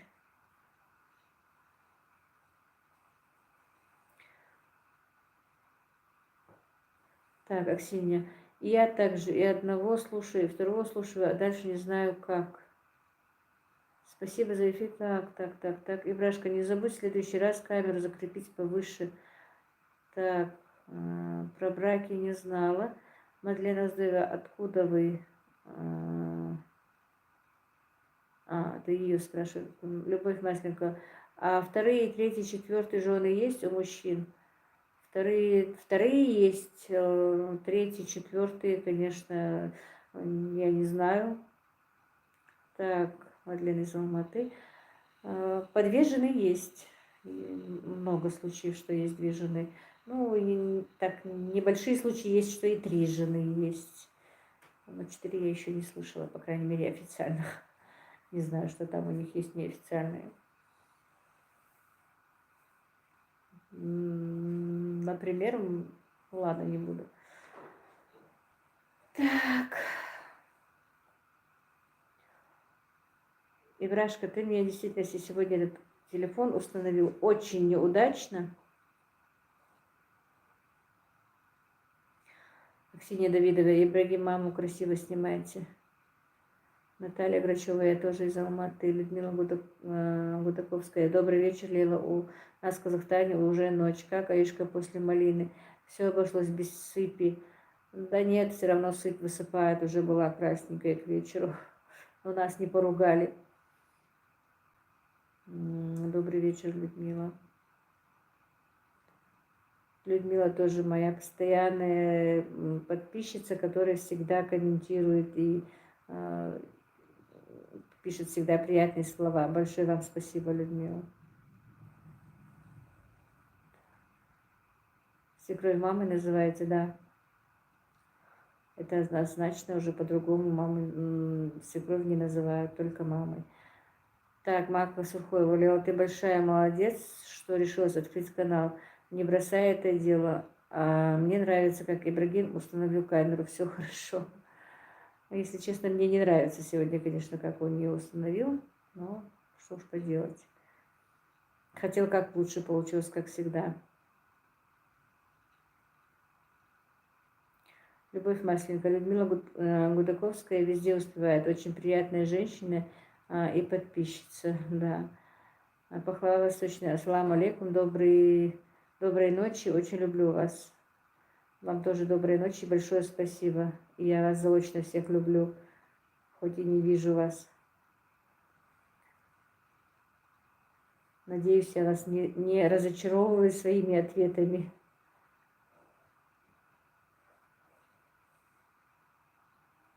А вы работаете? Вдруг пропустила этот момент? Нет, я на данный момент не работаю. Я работала 3 года поваром. а так сейчас не работаю. Людмила Гудаковская, спасибо огромное, Лила, за ответ, за добрые слова. Ибрагим у вас юморист, молодец. Да, Ибрагиму только и осталось, что быть юмористом. Целый день бездельничает. Я, в принципе, после того, как умер мой муж, как я сюда переехала, практически со 2 года, как переехала сюда, начала сажать земли, брать в аренду землю и сажать ее, занималась сельским хозяйством, короче, сажала гектарами огурцы, ну, не огурцы, гектарами картошку, где-то пол гектара огурцов у меня было, и гектаров 5-6, иногда и 10 кукурузы. Занималась лет 5, наверное, этим делом, а потом пришлось оставить. Добрый вечер, Лена Макарова. Случайно попала на ваш канал, и вот уже 3-й день не могу от вас оторваться. Вы просто потрясающая женщина, и слушать вас одно удовольствие. Спасибо вам. Вам тоже большое спасибо. Спасибо за подписку и спасибо за хорошие слова. Потом я долгое время не работала вообще, ну и работала по дому, по хозяйству, короче говоря, было большое хозяйство. Но огурцы сажала всегда, каждый год. Может быть, там меньше, конечно, но сажала. Потом у нас какой-то случай произошел, мне пришлось просто выйти на работу. Я вышла на работу поваром. Лейла, расскажите, не сложно было с детьми справляться, когда были маленькие? Помогали старшие с младшими? Конечно, помогали. Вы знаете, когда вот внучку сюда ко мне приводят, мы же все время за ней бегаем здесь, иногда мне кажется, как я справлялась с 5 детьми, по идее, они у меня не погодки, конечно, по 2-3 года между ними разница, но чтобы вот так вот целый день я возилась с детьми, этого не было. Или просто я боюсь, что она внучка, я не знаю. Так справлялись, да, особенно старшая дочка мне очень помогала, в действительности. И Брашку, младшего приколиста моего, практически, по идее, вырастила она, потому что я беременная, у меня там есть история, как я рассказываю, ну, может, не все смотрели. Я была на 5-м месяце беременности, когда заболела, и потом после рождения Брашки тоже почти года 2-3 болела. Если даже не была прикована к постели, то практически прикована так. Но не могла ничего по дому делать, ни за ребенком смотреть. Так что за Иврашкой смотрела старшая дочь, ну и мама моя, конечно. И по дому, и везде смотрела она. И младшая дочка смотрела за ним тоже. Ну так, присматривала. Так, конечно, помогали дети.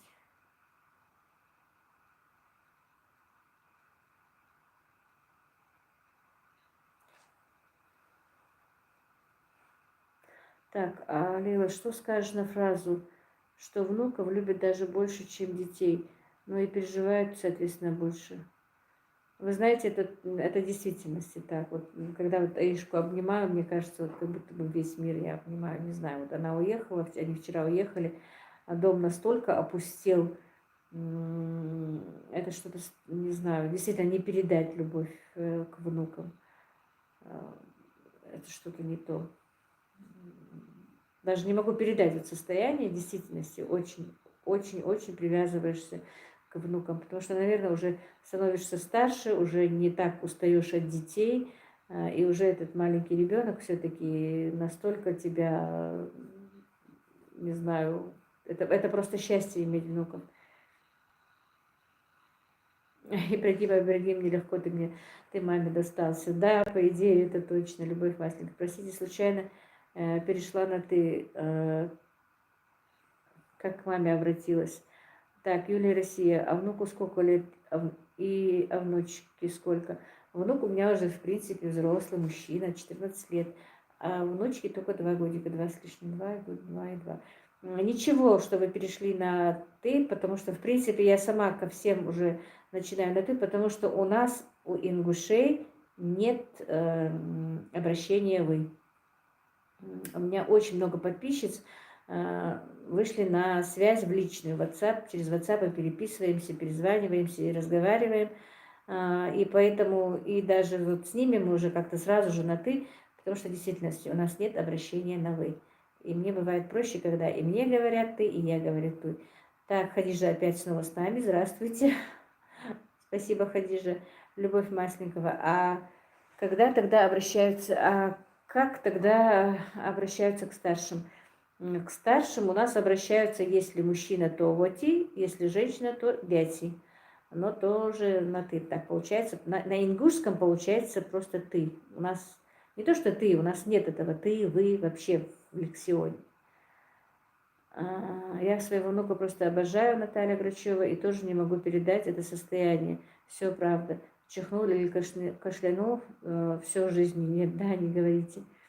Так, Ирке снится, Франция, да. К внукам любовь, больная любовь. Мои когда уезжают, у меня депрессия. Не говори, Ира. Так, Юлия, Россия, а почему, расскажи.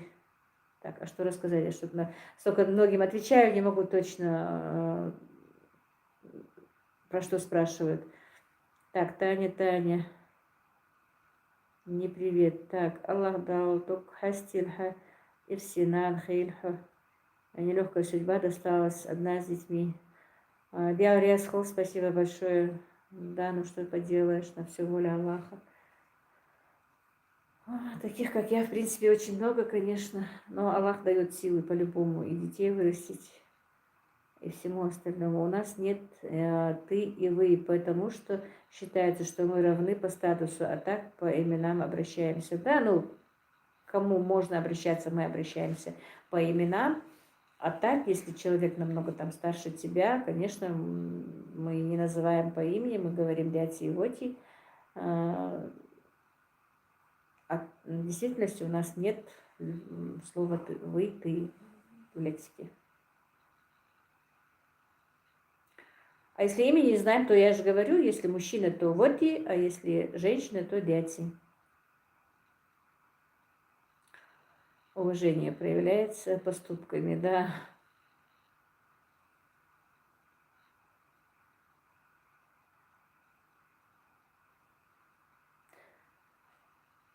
Вы знаете, когда первый раз мне сказали дяти, это было очень странно, конечно, я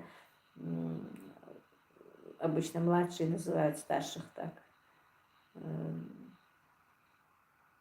Когда уже я повзрослела, начали так обращаться. Первый раз, когда обращались, было немножко странновато, конечно, то, что показало, что я уже взрослая женщина.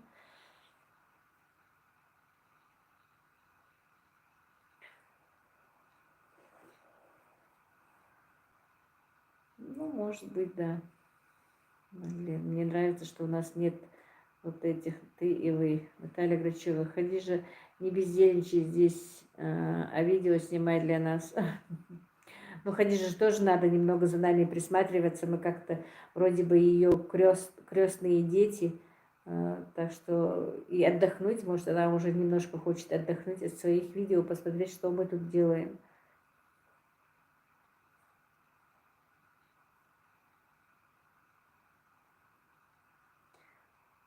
Так, Ибрагим, ты можешь сюда прийти, пожалуйста? Так, Надя Надеждина, привет из Брянска. У вас хороший канал, смотрю с интересом вас. Спасибо.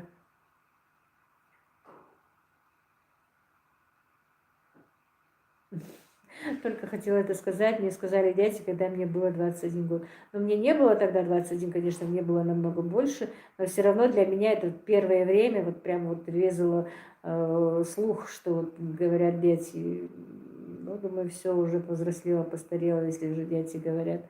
Такая ассоциация была первое время, а потом, конечно, уже привыкла. И сейчас, когда уже намного младше кто-то меня называет по имени, наоборот, мне тогда кажется странным. А ты мне сегодня очень неудачно поставила телефон. Во-первых, я не вижу, сколько времени, я не вижу, кто что. Смотри, кто что. Ну, короче, мне некомфортно сегодня, если честно. Что сейчас нужно? Я не знаю, ну как я могу время узнать, сколько Время я в эфире, вот написано. я ничего не вижу.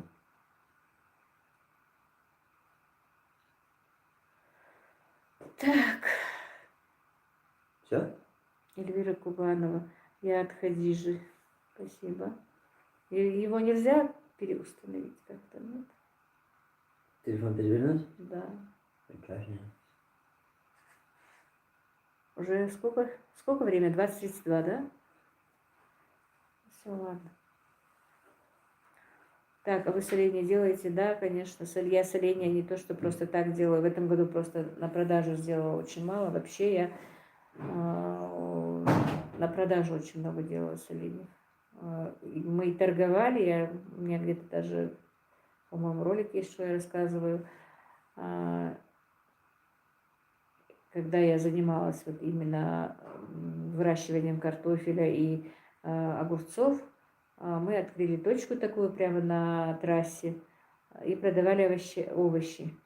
То, что сами выращиваем, и привозили. Так, не хочу пропустить, что меня спрашивают.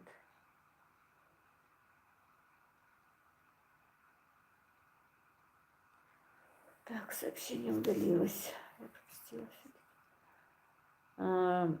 И тогда мы привозили помидоры, болгарский перец, ну все овощи привозили из других регионов, торговали, но все-таки что-то же остается, не все реализуется, что-то там сморщилось, что-то уже не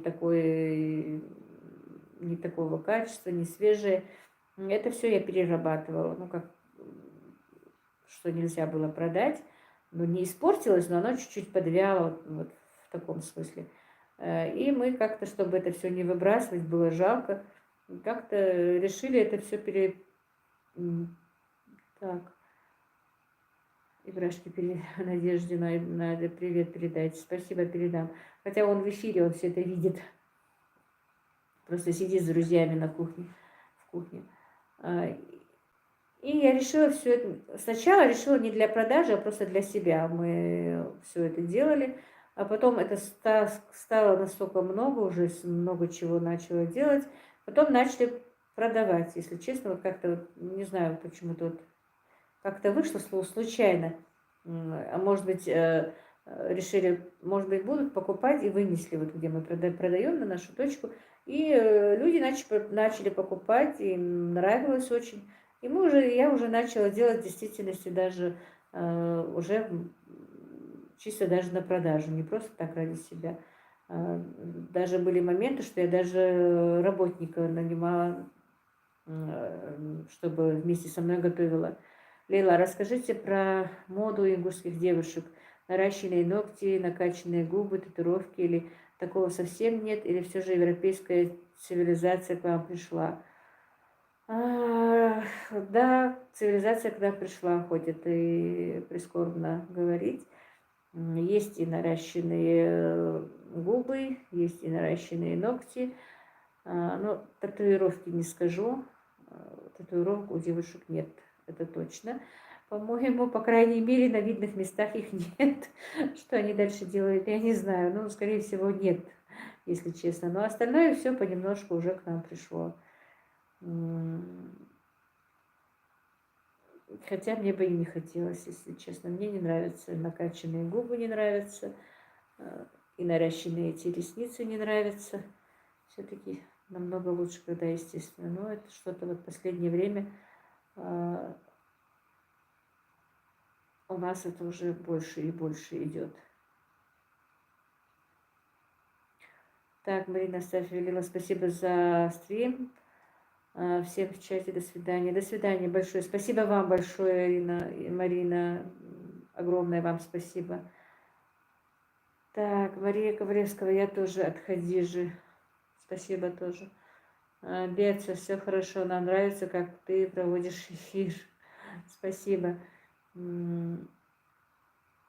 Так, Мадлена Здоева, высочок и современные платья. Конечно, зачеты. Я не признаю современных платьев именно у ингушских невест. Любовь Масленникова, я вынуждена вас всех покинуть. Спасибо вам большое, Любовь. Большое вам спасибо за то, что были со мной, и за то, что вы пишите комментарии, и за то, что подписаны, за все, за все. Пошла больше готовить купать ребенка. Спасибо вам большое. Всем удачи. Вам тоже удачи. Огромное вам спасибо. Я за чокой, я за наш национальный наряд, я в действительности фанатка именно чокой. Не признаю на свадьбе другого. Вы эфиры спонтанно делаете или в определенные дни? Спонтанно. Никаких так определенных дней нет, просто спонтанно. Просто в действительности я хотела поговорить насчет того, что вот я сделала рекламу, и мне начали так писать. Из-за этого сегодня решила сделать эфир. Не знаю, как-то мне было сегодня не по себе из-за рекламы текстиля, из-за рекламы вообще. Почему-то ко мне так отнеслись, не знаю почему. Хотела с вами просто поговорить, поэтому вышла сегодня в эфир.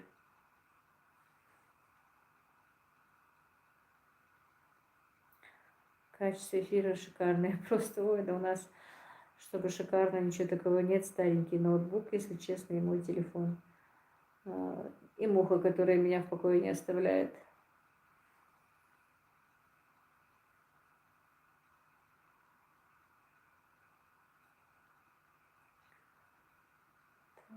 Только у меня сегодня Ибрашка установил телефон. Очень неудачно. На какой телефон снимаете или ноутбук? У меня телефон... Так, А51, по-моему. Салам алейкум вам с Казахстана. Алейкум ассалам, спасибо. В Казахстане шикарно, потому что камеру основную поставила, а то на фронтальную не очень. Ну, поэтому мне некомфортно так, Ибрашка. В Казахстане же уже, по-моему, на 3 часа разница у нас, да? Так, Надя Надеждина. Лейла смотрела распаковку по ссылке «Хорошие вещи», но ссылка на Инстаграме нет регистрации. Хотела пледик посмотреть новый. А разве номер телефона я там не оставила? И, по-моему, имейл мы там написали. Так, у вас есть в Казахстане родственники? Нет. Ну, поговорим с тобой, Брашка, потом, после. А ты что, не поставил Юле это текстиля e-mail у нас? Я что-то не рассмотрела. Так, Роза Хайк, ассаламу алейкум, Лейла Сердик Хелшин. Шуна Хел Сердик, алейкум ассалам. Так, Шторм 06, Сердик Хел, Халила, как будто далеко сидишь, кажется. Да, я далеко сижу, отсела немножко. Ну, подсяду к вам тогда поближе. Просто мне так кажется, неудачно поставлен этот телефон сегодня Ибрашкой, что мне некомфортно.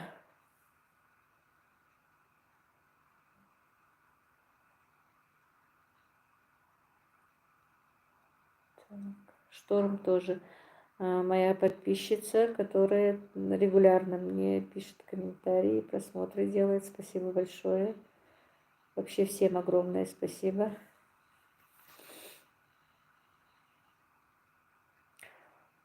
Так.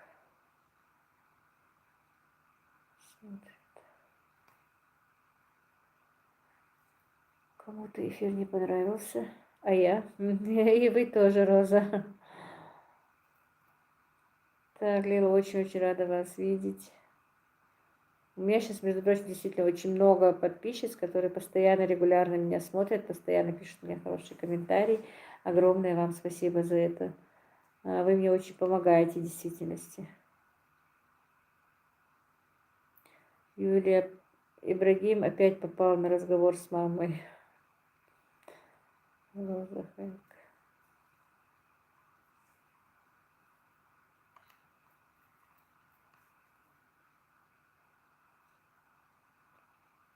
Так, Samsung, очень нравится смотреть ваш канал. Спасибо.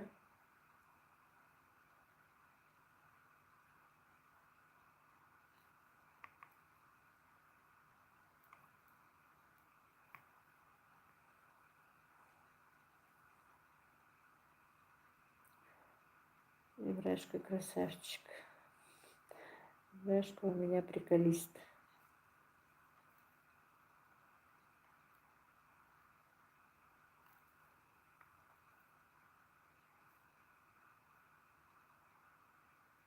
такое наше затишье. Все пошли по своим делам, наверное, уже.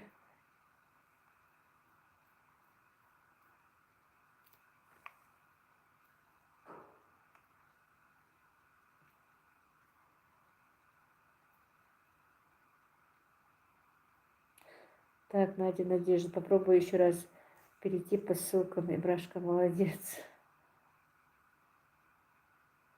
Так, Мадлена Здоева. С невестой родители сейчас сына знакомят. В смысле, как с невестой? В смысле, находят ли родители сыну невесту? Ну да, могут найти. В принципе, я, например, своего сына познакомила с девушкой. Понравилась ваша поездка в Магаз. Еще раз надо поехать. В башне все показали.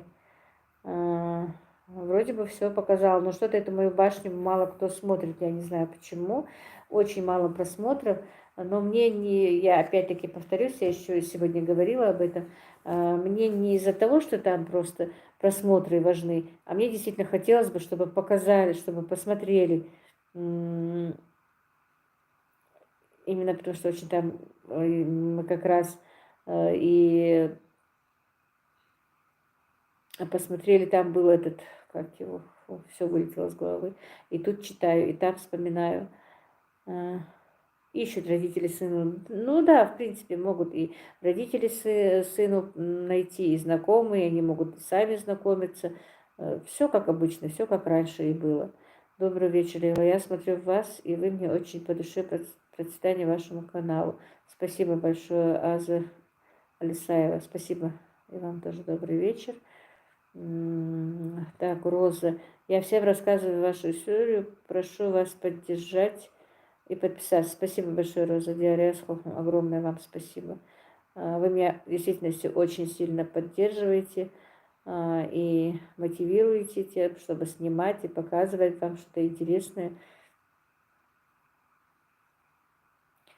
Так, так.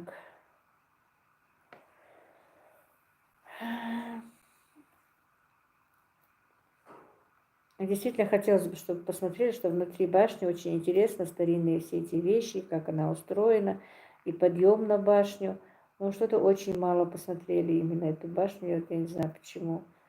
Экскурсовод у нас там был, вот вспомнила. Экскурсовод так интересно тоже рассказывал, и мы подключились, там была приезжая, русская, по-моему, девушка, он для нее рассказывал, и мы как-то к ним подключались, чтобы им было вам более лучше передать, потому что я не была там, только первый раз сама была, если честно. Екатерина Глухова. Добрый вечер. Мне очень нравится, когда вы рассказываете про ваши обычаи, культуру, про поездку в башню. И тоже очень понравилось процветание вашему каналу и удачи. Добрый вечер, Екатерина. Спасибо большое. Огромное вам спасибо. Так, я тоже всем советую подружкам смотреть и подписаться на вас. Большое спасибо, Заира. Я просто не успеваю смотреть. Надя, Надежда, и будем поддерживать дальше. Я надеюсь, я очень боюсь вас, если честно, разочаровать. Я очень боюсь, чтобы вам что-то не понравилось. И не хочу вас разочаровывать, и хочу, чтобы... Вот так вот. Сейчас.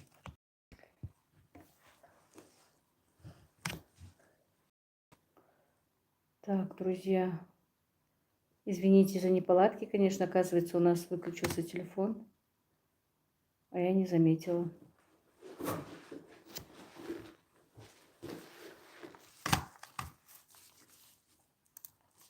Матлену Аздаева Ураю. Да, все подключилось вроде бы.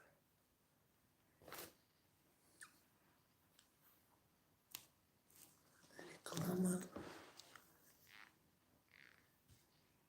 Ну, сейчас отец.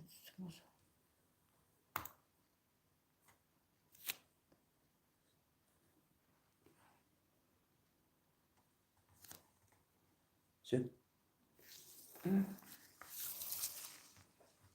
Да, уже ушли 29. Да.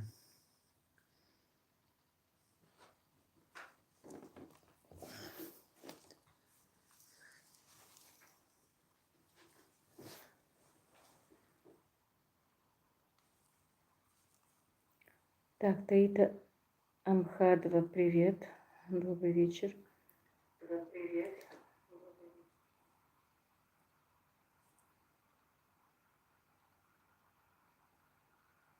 Так, сообщение, что раньше писали, не видно вам так. Откуда, интересно, я писала? Сейчас, видно. Сейчас. Так.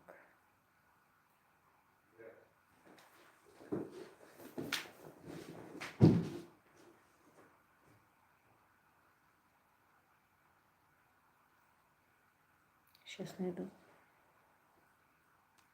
Юлия Расина, это зато мы самые верные остались. Спасибо, девочки, кто остались. Просто из-за того, что я не попрощалась, я все-таки попросила Ибрашку подключиться. Все. Так. Сейчас найду, что я читала.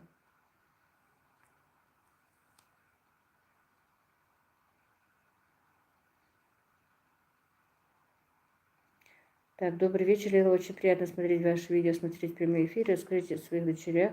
Вы довольны? Так.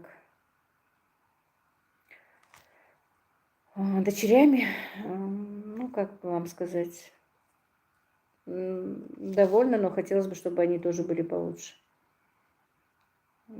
Так, Ленка Бокова, Лила, я тоже очень боюсь высоты, так же, как и вы. С удовольствием смотрела ваш ролик по Магасу.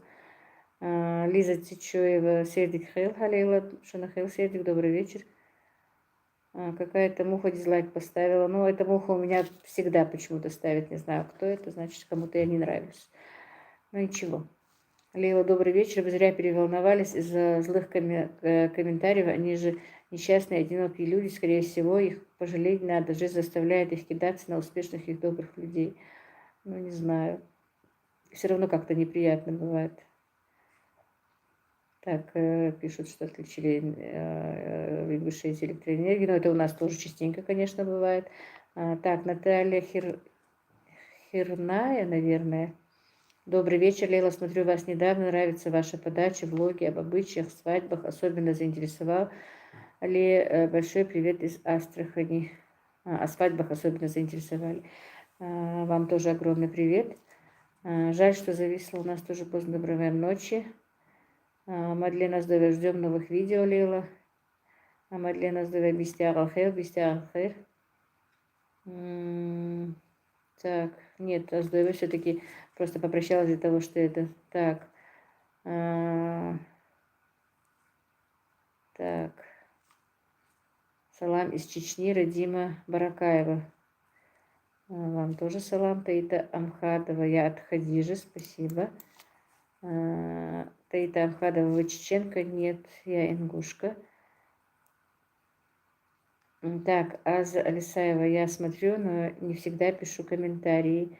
Ничего, спасибо, что смотрите. Мадлена Здоева, я здесь. Так, спасибо, Мадлен, что остались со мной.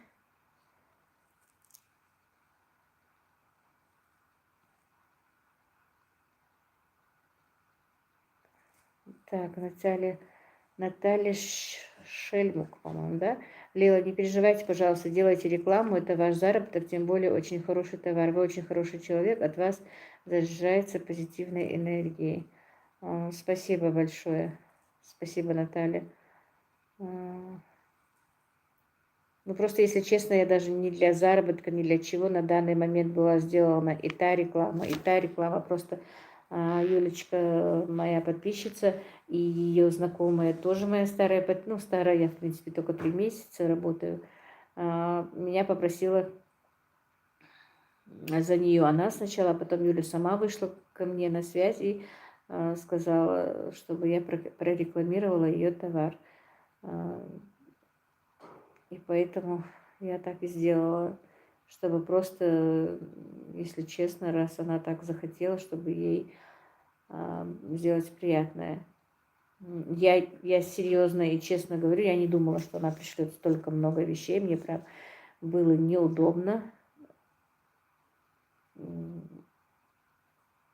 Девочка потратилась. Так, Аздоева, тейп, какой у вас? Янняан. О, Вендиевы. А сама Хамхоева, Хамхо. Так, Тейта Амхадова дал эту бой Хаиши, Диаресху.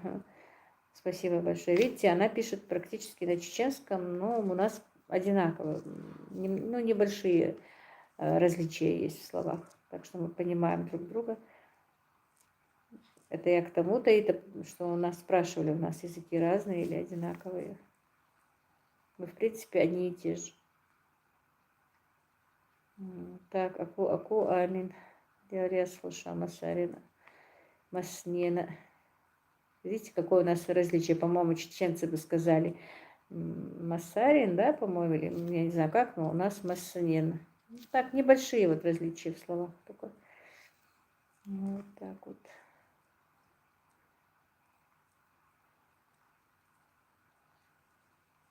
Но за меня так мои подписчицы горой стали, что, по-моему, та женщина больше побоялась даже что-то написать. Я так запереживала, что она будет продолжать что-то писать.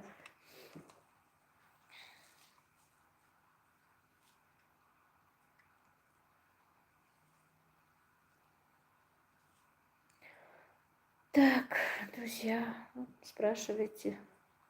Что-то вы замолчали у меня, хотя 38 человек в эфире.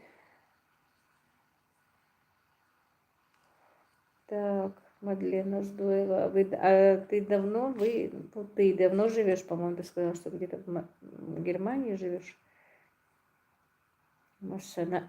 Ну да, вот видите, небольшое. Я придумываю. Давай, придумывай. Поддерживай мой эфир. Первый эфир у меня дочка моя поддерживала, что-то там мне подкидывала, чтобы я отвечала. А теперь ты давай у нас. Поддерживай тетю свою. А, ты из Алматы, ага. Аку, Лила, я рада видеть тебя. Спасибо большое. Так.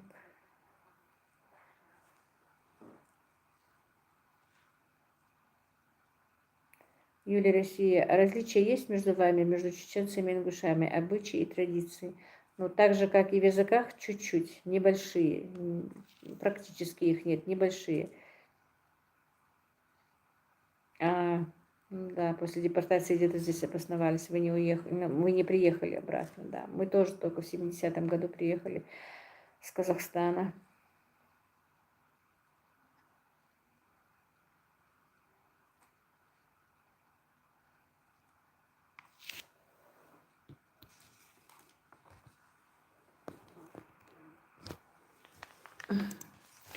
Что-то мой телефон сегодня глючит.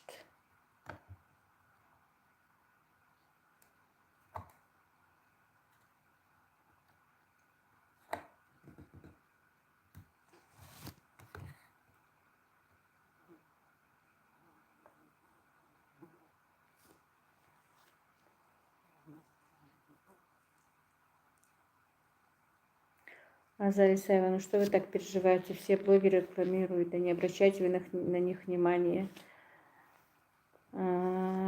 Так, Мадлен. У нас есть общие традиции, жениха на свадьбе нет, и вы нет. Да. Так, Кадзуев. Линда Муталиева.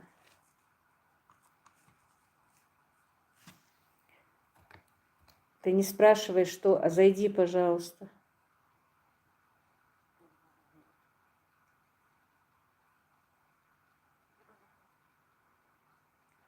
Так, Фатима Аксакова, серия Бешка Тихаил.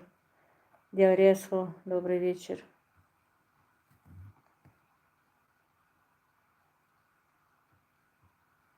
Да, очень-очень много одинакового. Не то, что много одинакового, у нас небольшие различия просто, мне кажется. Так, отзывы пользователя Ибрагим удалил это сообщение. Посмотреть так. Так.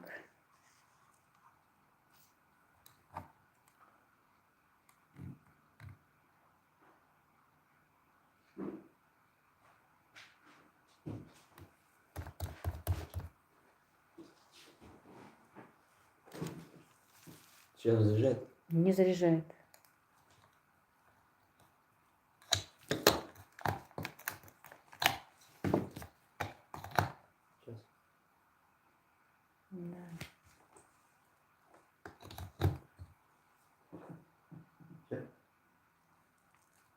Уже? Не знаю, не вижу. Так, много ингушей и чеченцев в браке же состоят. Да, много. Просто ингушские мужчины, ну, везучие. В смысле, зятья везучие.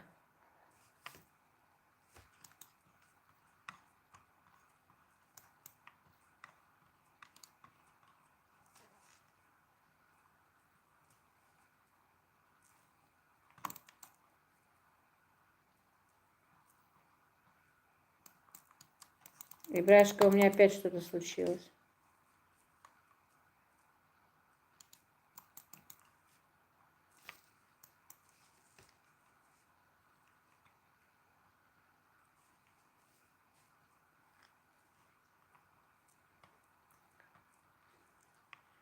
И, Брашка.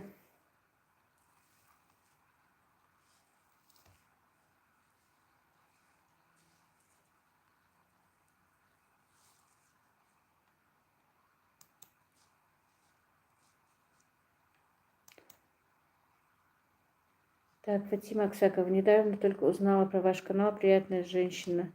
Большое спасибо вам. Так.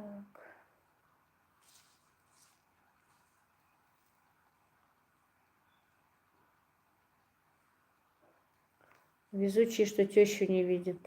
Так, Лейла, помню твой эфир с дочкой. Я тогда попросила, чтобы ты раскрыла какой-то нелепый случай из своей жизни. И твоя дочурка припомнила все истории, и сколько мы смеялись вместе с тобой. Да. И Брашка.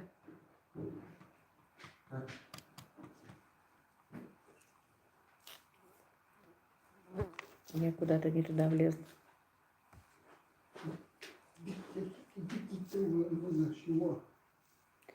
Так, жаль сегодня, что дочки нет в эфире. Ну, она сегодня у своих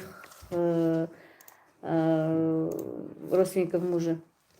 Поэтому не может выйти в эфир. А у старшей почему-то не бывает связи. Поэтому тоже не может никак быть в эфире.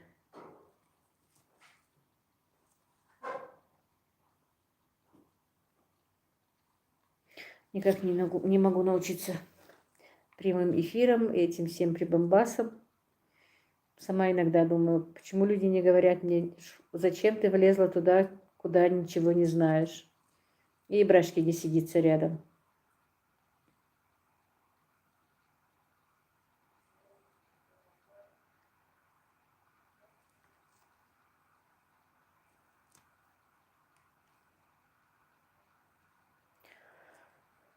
Так, друзья, наверное, мы...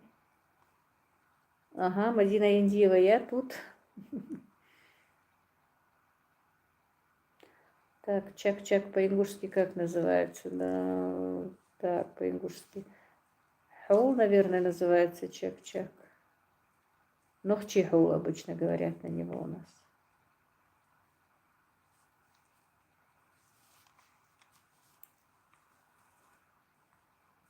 Мадина, ты где еще там или уехала к себе?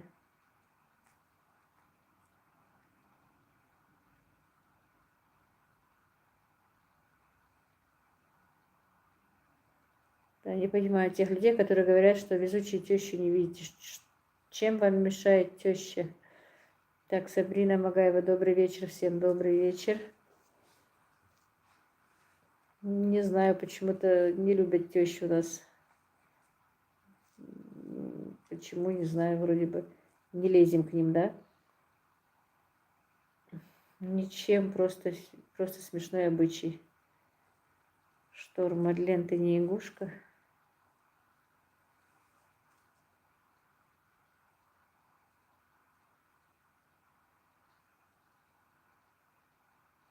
Гарзанхол. На чешском, да, у нас Нохчихол, говорят на него.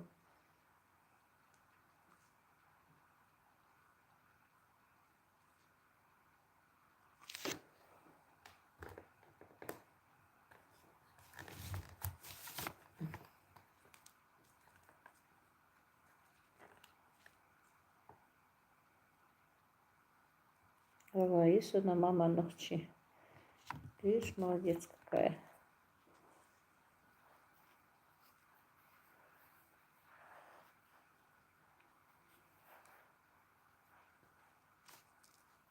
Мадина, ты тут, но ничего не пишешь и ничего не отвечаешь. Где ты тут?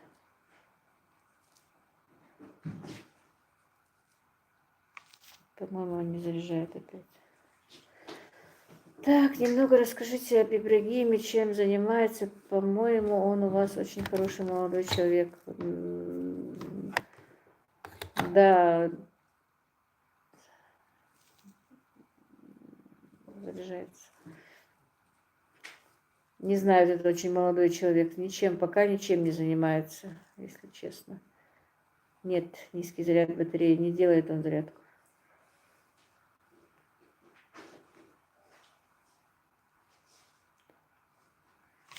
Не знаю, что с ним проблема. Наверное, все-таки... Переноска. Так, Фатима Аксагова. Лейла, странно, что вы не заняты бытовых. Обычно у наших женщин миллион дел бывает до поздней ночи. Не всегда же тоже дела делать, да? Конечно, если я сейчас пойду делать что-то, у меня тоже найдется миллион этих дел. Но я все-таки решила сделать прямой эфир. Я у Мерза еще. Ну ладно, иди, беги к своей Мерзе. Дочка моя там еще. Так, Анжела Кукурхоева, Сердик Хелха, Сердик, добрый вечер. Бедные тещи, за что их так? И вот именно я не понимаю, почему их не любят. Например, я вообще не вмешиваюсь в дела своих дочерей. И, в принципе, по-моему, все тещи такие. Но все равно их не любят. Так, Халид Бештоев, добрый вечер, Лейла, и добрый вечер всем. Добрый вечер тебе, Халид.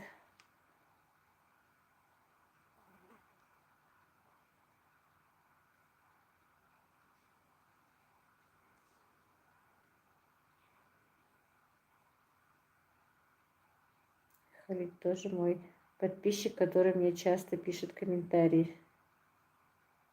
Но все равно теща же видит зять. Ну, видит, в принципе, как, ну, видит, но не так, чтобы они знали, что они друг друга видят. Анжела Кукурхоева, как жизнь? Ничего, нормально, Анжела, как у тебя?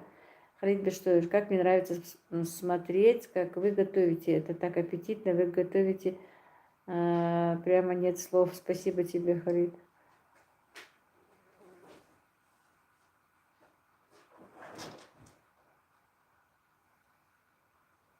У нас 50-49 человек в чате. Ну что-то вы молчите.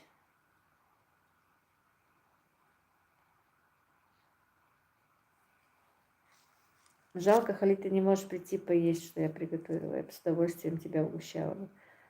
Так, это как башкиры и татары, почти идентичные языки и традиции. Так, Люба Шубина, добрый вечер из Германии, добрый вечер. Мадина Идива, это вы еще не знаете, насколько вкусно.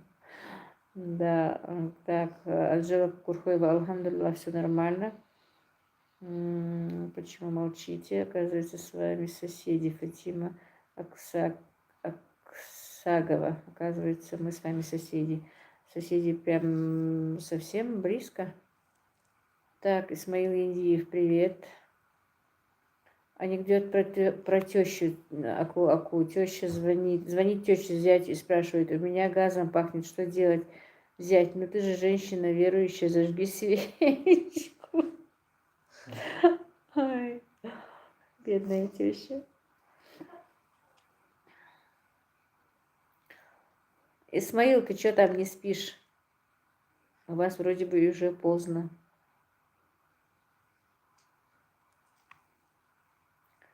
Интересно, Джабраил Индиев на связи, что-то не отвечает.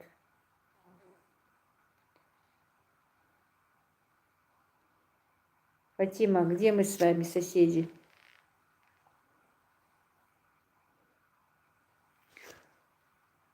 Так. Далаковская. Так, добрый вечер из Финляндии. Добрый вечер. Ух ты, у меня уже в Финляндии есть подписчики. Спасибо вам большое, Люба Шубина. Мы сами из Нижних Очелков. Сейчас не дома. Очень интересно смотреть ваши видео. Спасибо, Махмад Амин Евлоев. Всем доброго вечера, только с работы. Добрый вечер, Махмад Амин. Мы намного ближе. Так, привет Финляндии, да. У меня вот родственники удивляются, когда я говорю, что у меня подписчики есть и во Франции, и в Германии, и в Казахстане. Мне сегодня племянник мужа говорит, мы, в принципе, не верили, что у тебя что-то получится. И говорит, удивился, когда узнал, что у тебя почти 5000 подписчиков. Так, Исмаил Яндиев, не спится. Что тебе не спится, мой сынок? Так, Мухаммед Амин Евлоев, из Турции вам привет. Ух ты, спасибо. Фатима Аксакова, я бы землю купила бы с Кантышева. Если честно, мне больше тоже в Кантышево нравится, чем в Даваково. Так, Джулия, да? А когда жених с невестой видят друг друга? Только после свадьбы? Ну, в смысле, вы имеете в виду в день свадьбы? Да, конечно, только, ну, обычно вечером, уже ночью, когда расходятся родственники, жених приходит домой, и, ну, они так, конечно, могут видеться уже. А перед свадьбой видят друг друга? Ну, перед свадьбой, если они знакомы, ну, конечно, видят перед свадьбой друг друга, как-то же им, если они знакомы, тем более перед свадьбой они виделись, а если не знакомые, то все равно как-то надо же и увидеться, и познакомиться. Сейчас, в принципе, за незнакомых и не выходит замуж. Сейчас уже более цивилизованные у нас стали как бы. Да, у меня из Англии есть, действительно. Махмед Аминевла, видите, я лично со своей женой 1,5 года не виделся до свадьбы, только на фотографиях, представляете? И так, как находят друг друга, как проходит сватовство. Ну, сейчас, в принципе, друзья, в большинстве случаев жених с невестой знают друг друга уже практически, сами находят друг друга. А раньше, конечно, знакомили родственники. Например, я сама вышла замуж, опять низкий заряд батарейки. Я видела, например, своего мужа в течение там 10-15 минут, не больше, когда он приехал на смотрины. Все, я его больше не видела. Да. А познакомила нас моя заловка.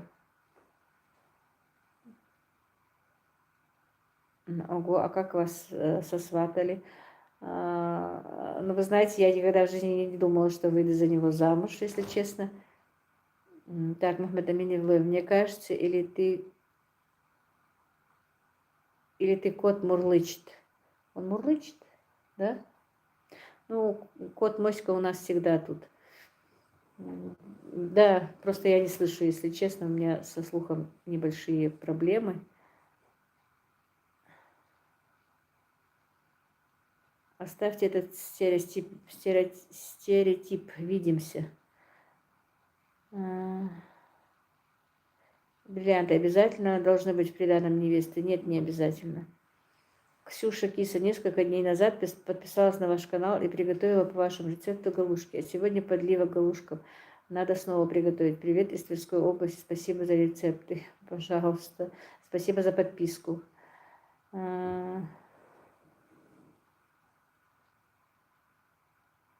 Так, что написал Махмед Амин Евлоев? Прочитай, пожалуйста, вы мне. Он ответил. А? Как вас засватали? Ответить Йохч. Ну, в тот момент меня сватали, если честно, несколько человек подряд. Ну, как-то из всех них... Не тебе. А? Она вот Амино говорит это. Так, Акулила очень нравится подача блюд. Аккуратно и аппетитно. Спасибо. Подлива шикарная, просто захотелось приготовить. Ну, не знаю, ну как так, может, на ингушском языке штрускудиалат, ну так суждено было. Мои родители выбрали именно его. И я вышла за того, кто выбрал мои родители, если честно. Мое сватовство было так. А у разных по-разному. Кто сам знакомится, кто как-то его кого-то знает. Ну, сейчас совсем другое, чем раньше. Халид Бештоев, вы очень добрый человек, и ваша семья очень хорошая. И ваша мама тоже очень хорошая. Бабушка, привет передайте бабушке. Спасибо большое. В соседнем вся Мухмад Амин Евлоев, в соседнем селе жила, познакомил с ней брат, не жалею. Ну, в принципе, вот так вот и меня познакомила заловка моя, я тоже не жалею. Но это было раньше. Сейчас в основном они знакомятся сами уже. Их не надо никому знакомить, они сейчас как-то вот, как раньше, не выдают замуж. Они находят друг друга сами. Да, борца был. Диария Схал, спасибо.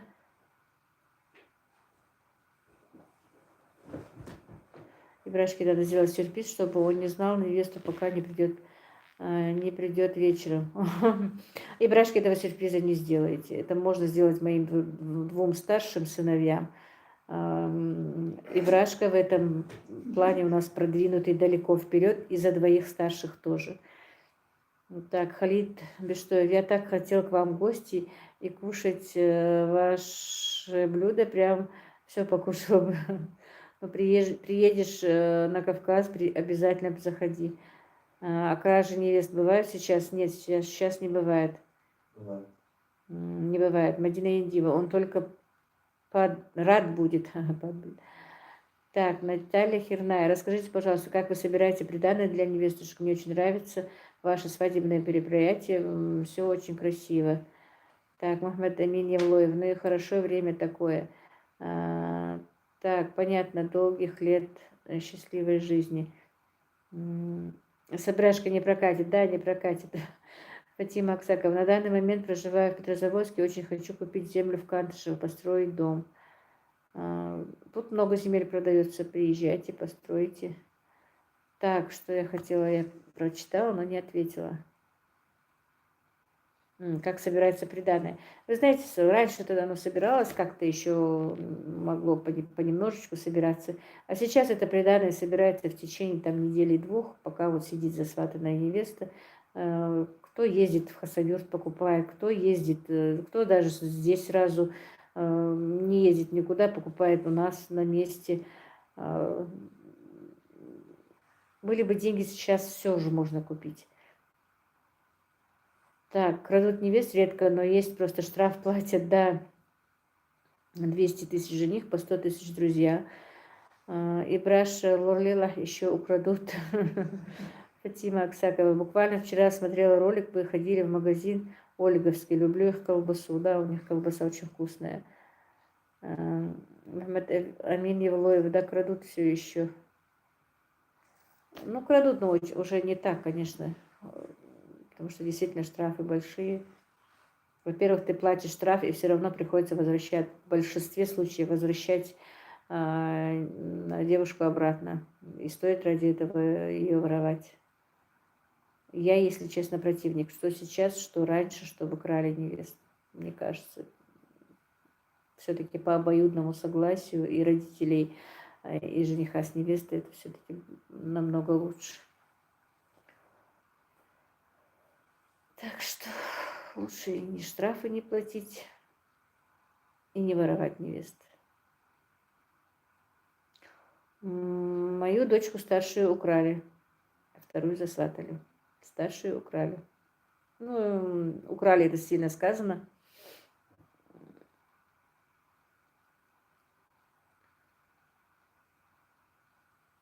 Так, Мадлен, если, к примеру, украдут девушку, она откажется, потом замуж ее возьмут или будет трудно? Нет, возьмут. Почему? Не будет трудно. Да, практически. Читайте сама, я не думаю, что ее прям украли. Она вышла сама. Ибрашка опять не то.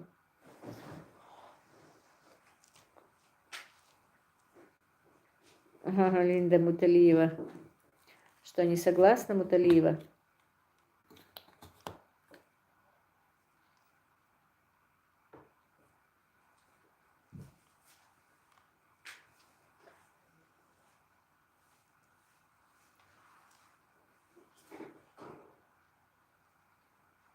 Если украдут приданное, кто покупает? Конечно, ее родители. После того, как ее украли, через какое-то время ее жену, через месяц там или через 2 недели, ну, так ошибаюсь, потому что уже давно это было, ну, недавно. Короче, если ее украдут, и она остается, то через 2-3 дня с чемоданами к ней уже с одеждой просто. Первая необходимость, одежда, там постельные принадлежности. Везут к ней уже ее или сестра, или двоюродная сестра. Махмед Амин Евлоев, люди потихоньку обратно зашли. Ой, да, я даже не заметила. Фатима Аксакова, за всю свою жизнь в первый раз слышу, как мама говорит, что ее дочь не украли, она сама вышла. Ну, я, знаете, ну, такая я. У нас в Грузии тоже невесты воровали раньше. Я когда была маленькая, мечтала, чтобы меня сперли на белом коне, когда вырасту. На свадьбе была вполне традиционная. Могли бы хоть в шутку. Да уж. Наталья, а если договоренность есть и молодые любят друг друга, то, наверное, можно украсть невесту, следуя традициям. Штраф, думаю, не нужен. Нет, по-любому штраф нужен сейчас. На данном моменте у нас так. Так, уважаю. Фатима Аксакова, еще больше стали вас уважать. Мама Аминевлоева, могу исполнить мечту. У нас есть конь, кстати, серый, можно в белый перекрасить. Ну, уже, наверное, поздно ее воровать.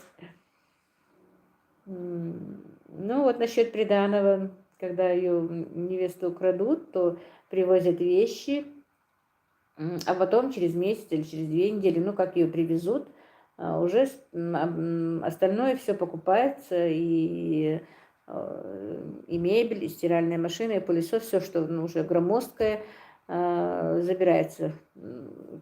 Так, а мебель обязательно в приданое, мне это не нравится. Сейчас, если честно, это все переиграли, но все равно некоторые и так везут, и так везут, Мадлен. Сейчас поставили такой, ну, типа закон, не знаю, закон, не закон, что мебель должен ставить жених сам. Невесте не надо его вести. Но все-таки у нас, ну, по слухам, что девушки все-таки не согласны с этим, потому что им могут поставить мебель не ту, которая нравится им, и поэтому некоторые девочки предпочитают вести свою мебель. Вот так вот. Если сейчас украдут, то только на Белой Приоре. Ну да.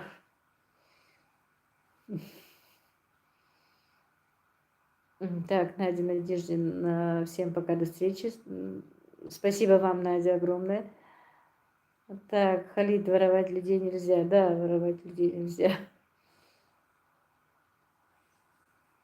Так, Стефания Мухаммед, еще в яблоках, чтобы украсть. Конь в яблоках, да.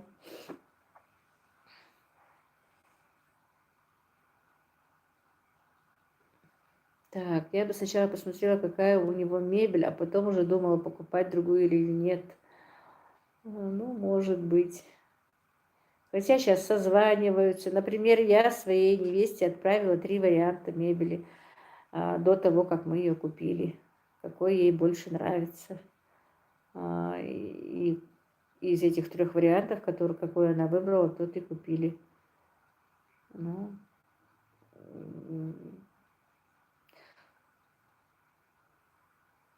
но она все равно не осталась, как говорится.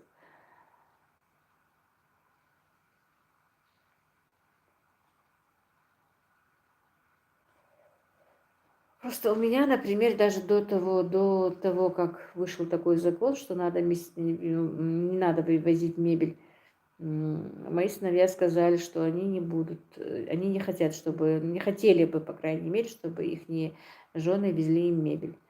Мухаммад Амин Евлоев: завтра поведу ее в мастерскую и перекрашу, яблоков нет, есть груши. Сойдет, ну сойдет, наверное. Так, Фатима Аксакова: бабуля, которую вы называете мама, это Мярнан или ваша мама? Это моя мама. Сабрина Магаева: мои дети спрашивают, кто она, вместе лежим, смотрим вас. Я им говорю, бабушка она. Это моя мама. Моей свекрови давно нет с нами. Так, я, по-моему, на что-то не ответила, да? Прочитала, но не ответила.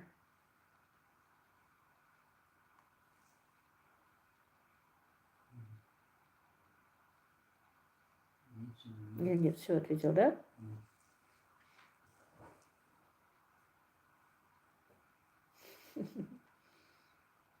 Главное, чтобы это был конь, а не ишак. Ой, сейчас, наверное, ишака и не найти-то. Так, Елена Калинова, спасибо за общение. Всего доброго вам тоже. Куаку бабушка. Так, Халид Бештоев, да, Аллах вам здоровья, чтобы вы всегда были радостны. Спасибо, Халид, большое.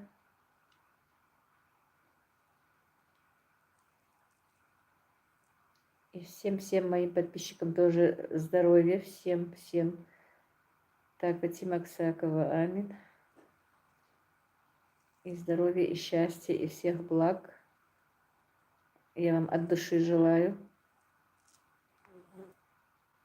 И вы бы еще видели, как я радуюсь, когда мне что-то пишут и подписываются.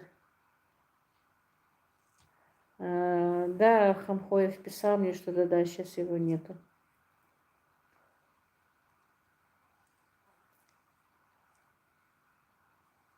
Аминь. Я слушала. Всем большое спасибо.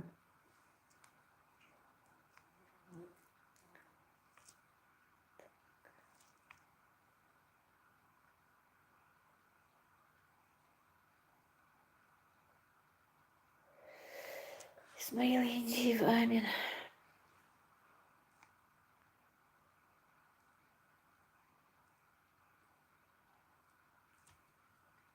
А суперчат открыть тягаль-фягаль, что это такое?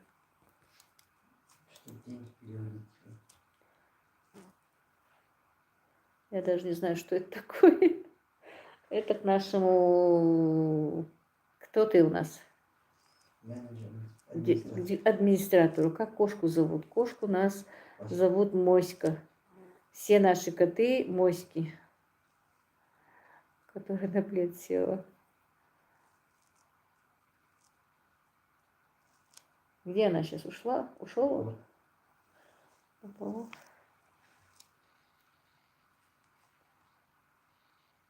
Это надо, вот админ, да, он у нас админ. Когда следующий раз в эфир, Мухаммад Амин Евлоев? Мухаммад Амин, я не знаю, я просто выхожу спонтанно как-то. Ну и сегодня, правда, мы написали, что мы выйдем в эфир. Просто я даже не собиралась. Мне вот сейчас уже говорить, много дел бывает, да, у меня было много дел, но я как-то из-за того, что вот такие мне начали писать комментарии, из-за того, что я прорекламировала текстиль, а потом еще прорекламировала 2-3 дня тому назад мою знакомую, у меня были такие комментарии, ну, неприятные. В принципе, я в большинстве вышла из-за этого в эфир, чтобы поговорить на эту тему. И поэтому вышла. Мы информировали сегодня. Ну, во сколько мы? По-моему, после этого выхода только. Я не собиралась, если честно. Было делов очень много, но я все забросила, чтобы поговорить об этом. Но вы меня уже и до этого все там поддержали. И сейчас как-то уже стало не до этого, как говорится. Здорово бы, если были заранее, могли знать, что выйти в эфир. Фатима Аксакова. Ну, Часа за 3, по-моему, мы поставили, да, что мы будем в эфире? Ибрашка. А? Часа за 3 до эфира мы ж поставили, что будем в эфире? Даже практически 5-6 часов. Халид Бештов, я уже смотрела все ваши ролики, я сейчас скучаю. Я же сегодня тоже, по-моему, не смотрела, сегодня же тоже закинула. Тоже уже посмотрела. Надо для Халида тогда снимать больше. Так, Наталья Хирная. Забыла сказать, смотрела влог про подарочки, и Брашка не заряжается. Очень понравилось, как же я люблю текстиль для дома. Когда я покупаю подобное для дома, я себя считаю такой счастливой. Не говорите. Матамине Влог я тоже посмотрела практически все. Да. Что-то у меня сегодня барахлит все. Телефон не заряжается. Я несколько раз уронила телефон, и он у меня практически сдох, друзья. Так что придется что-то делать с телефоном. Экран, почти половина экрана уже белая. Наталья Хирна, не могу понять, что может быть негативного от получения подарка. Так, твоя бабуся, вы пользовались или пользуетесь косметикой? Сейчас я отвечу. Людмила Конопадская. Лила, нравятся мне ваши эфиры, смотрю с удовольствием. Вы мудрая, добрая, приятная женщина. Будьте здоровы и счастливы. Спасибо вам большое. Вам тоже и счастья, и здоровья, и всех-всех благ. Люба Шубина. Все женщины, наверное, болеют постельным и полотенцем. Да, и еще и посудой. Стефани, Лейла, вы хозяйка этого канала, а мы ваши гости. Кого вам рекламировать, только вы решаете, почему это кого-то возмущает. Ну, я не знаю, мне, в принципе, мне так грубо это было сказано, мне было даже очень обидно в первое время. Я не люблю сама эту грубость. Мне было неприятно очень, не по себе. Во-первых, это была первая моя реклама. Мне и так было неудобно от этой девочки, потому что она очень много чего прислала. Я не знала, что там так много вещей. Можно я вам посоветую, снимайте покороче видео, но чаще так просмотры побольше будет, так как YouTube засчитывает 70% просмотра видео. Любовь и посуда, это точно нам всегда мало. Так, я, по-моему, прочитала и на что-то не ответила. Слишком быстро пошли. Да? На что я не ответила? Хозяйка этого канала, ваши гости. Так, ну понравилось, что текстиль я показываю. Стефания, ты не ответила. А что она спрашивает? Вы хозяйка этого канала, а мы ваши гости, и кого вам рекламировать, только вы решаете. Почему это кого-то возмущает?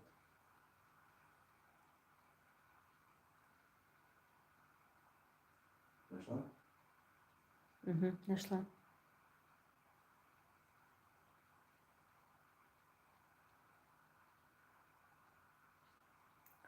Просто в действительности это была первая моя реклама. Мне было, не знаю, и как-то мы сразу открыли коробку, как только принесли ее с почты. И я не знала, что там, не знала цены. Опять не заряжается. Я не ответила, пользуюсь я косметикой. Остальное все, в принципе, отвечено. Косметикой пользовалась. Сейчас крайне редко. Ну, пусть будет так, все равно не умею врать. В принципе, как таковой косметикой я практически и раньше, и сейчас не пользовалась. Но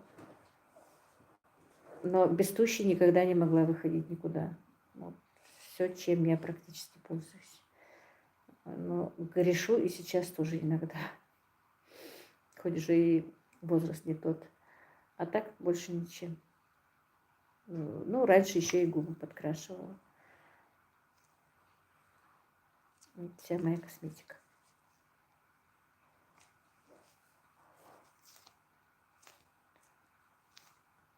Так.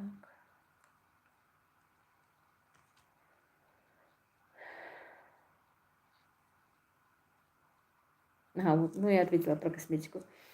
Так, Фатима Аксакова. Было очень приятно, когда познакомилась с вашим каналом, и вдвойне приятнее стало, когда услышала про ингушскую женщину. Спасибо.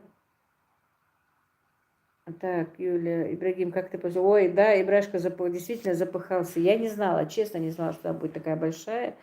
Я как раз дочка, по-моему, ты же с Мадиной поехала? А, с Танзилой. Дочка старшая уезжала домой, они-то его увезли до почты, а обратно он уже шел пешком. И я не знала, что она такая большая, он запыханный пришел. Я говорю, хоть бы сказал, что она такая большая была.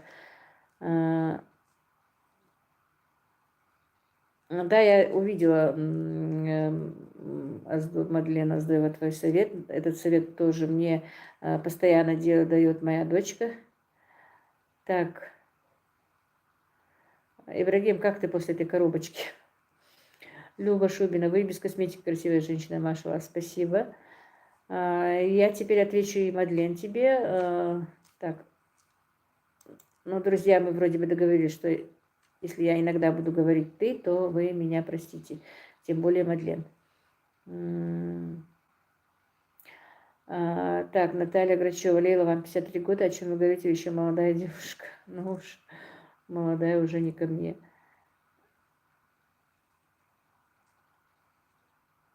Там еще идти минут 30, она не такая тяжелая, ты Брашка отвечает, да? Я вообще-то Мадина. Ну это хорошо, тогда мне будет лучше, проще обращаться, Мадина. Но моя дочь тоже, между прочим, Мадина, которая мне советует снимать покороче. Но когда я сняла короче ролик, был неудачный, если честно. Так что,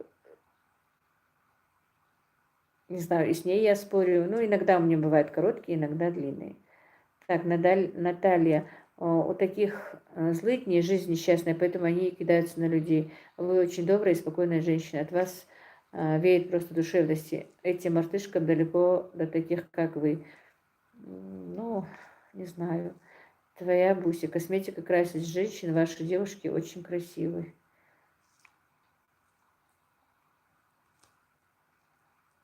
Спасибо.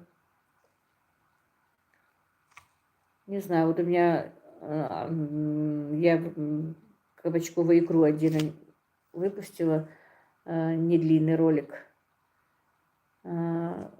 Что-то просмотров там было мало. Хоть деревенская жизнь на Кубани. Лила, привет вам. Ой, Виктория, привет, я так рада вам. Спасибо, что зашли на мой огонек.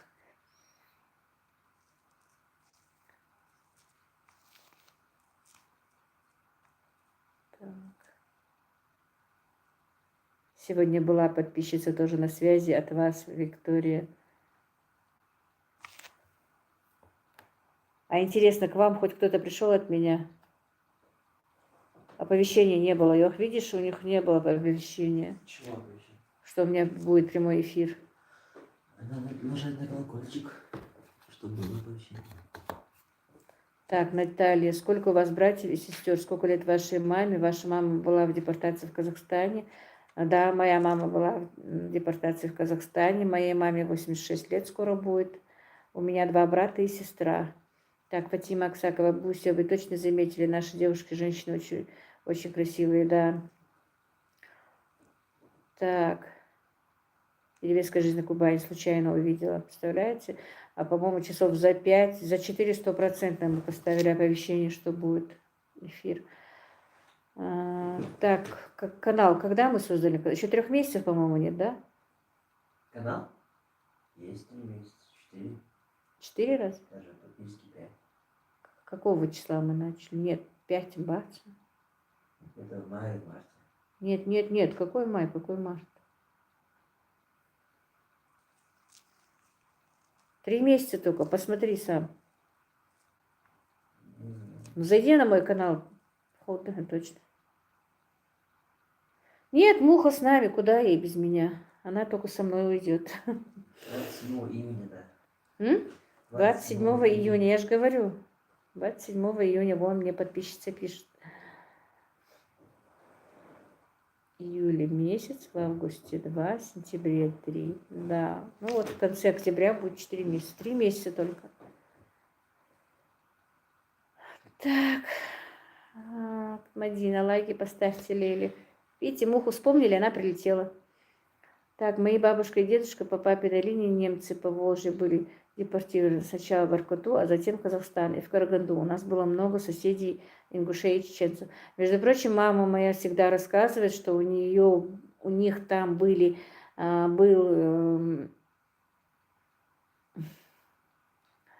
деревенская жизнь на Кубани поставили, что у них там был сосед немец, и что он частенько вот угощал чем-то маму. Ну, моей маме-то было мало лет тогда, я точно не помню сколько. И маму моей мамы, и бабушку мою, короче. И что он угощал ее чем-то, чтобы подкормить что-то. И как-то, говорит, и мама всегда рассказывала, сейчас очень интересно, я сейчас отвечу. Так, про лайк забыла, пойду исправлюсь, Фатима Аксагова. Ого, ничего себе, 4 месяца, такое продвижение. У меня тоже не было оповещения, представляете? Халид Бештоев. Было, я видела, у него было. И мама всегда рассказывает, так, маме, по-моему, тогда было 4 годика или 3 годика. И она всегда вот интересно так рассказывает. Может быть, когда-нибудь я вам сделаю ролик, как она рассказывает, как у нее было там Стефания. Мои украинские родственники в Кокчетавскую область в репрессию попали. Они встречали в войнах, в тот суровый февраль. Очень много есть что рассказать. Я всегда с упоением слушаю рассказы про бабушки. Вот именно, вот мои дети действительно очень любят, когда моя мама рассказывает, как их депортировали, как они ехали, она причем рассталась со своей мамой. Отца у моей мамы нет с 2 лет. Его еще в 1937 году сослали. Моя мама, когда была депортация, была у тети своей, и они со своей мамой, она встретилась, по-моему, только через год после того, как их депортировали. И она это очень интересно рассказывает. И всегда, вот особенно мой средний сын, всегда вот слушает ее, всегда спрашивает ее. И она очень интересно рассказывает. Я к чему, вот, что про немцев. Она всегда говорит, немцы держали свиней, и в один день, говорит, мужчина, я не знаю, сосед их принес, говорит, шел, говорит, и всегда мама рассказывает, вот сало шматок вот такой вот, всегда, говорит, мама показывала, я всегда тоже вспоминаю, со шматком сала пришел к маме, к бабушке моей и протягивал его. Так, да, надо эти истории знать, Мадина. Деревенская жизнь на Кубани. Все дети любят бабушкины рассказы, потому что бабушки все интересно рассказывают. Для нас это как сказка, у них жизнь. Да, Виктория. Действительно, они рассказывают очень трогательные истории, прям за душу берет. И, все же знают, что мы мусульмане и не едим свинину, но тогда же было такое время, когда первое время они поехали туда, практически есть же нечего им было. Мама рассказывает, плачет, что даже они ходили на помойки и подъедали оттуда и кожуру, и кости селедки тоже. Бывало такое время, что приходилось такое тоже делать. Некоторые, например, в депортацию попали в хорошие места. Какое-то время у мамы были вот такие вот трудности. Махмед Аминов видел моську у вас в сегодняшнем видео, где он у вас, прикольный кот, всем сам смотрит и контролирует, сколько ему лет. Так, ему 9 лет, по-моему, Брашка говорил. И Люба Шубина, я сама немка, как читала, моих всех тоже депортировали в Казахстан, сама замужем за ингуша, у нас 6 детей. Ой, молодчина. В Библии тоже написано, что нельзя есть свинину. Так, ты мудрая женщина, вообще правильно рассуждаешь. И мама говорила, со шматком сала, говорит, зашел сосед, и бабушка всегда говорит, уходи, накорми, он приходил, бабушку как-то по-другому он назвал, не знаю, и накорми свою, хотя бы свою дочку, накорми, чтобы она не умерла. А бабушка говорит, уходи со своим салом. Я хотела сказать, что вот в действительности немцы и все в депортации хорошо относились все-таки и к ингушам, и к чеченцам, наверное, поэтому они и выжили. Но все равно вот бабушка не взяла свинину, не накормила мою маму. Мама очень интересная, не как я рассказываю, она очень интересно рассказывает. Тут разлегся, нет, не разлегся, он сидит, полулежа сидит, а моська на нем. Так, спит. Так, Мадина, кошечка в эфир. У нас такой некрасивый кот, но его всегда в эфире. Самое главное, этот кот никогда не дает, если он здесь, в этом доме, никогда не дает мне делать намаз. Все время вокруг меня крутится или сядет впереди. Мне приходится чуть-чуть повысить голос, если Ибрашка здесь, чтобы он его убрал. Ибрашка уже знает, если я делаю намаз и чуть-чуть повышаю тон голос, что кот мне мешает. Всегда у меня на коврике. Не будите, нельзя. Так, какой он красивый, видели мы его, машала.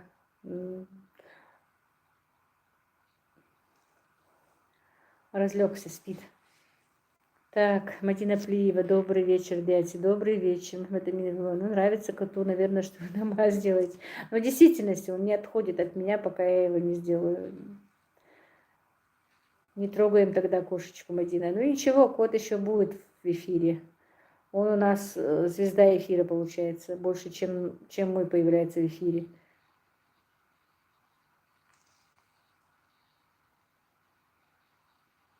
Да, вот это кот. Не кошечка. У нас такой добродушный кот. И котов, и кошек во дворе у нас столько, он со всеми у нас дружит. Да, Юлечка, это точно. И первый за стол садится, не говорите.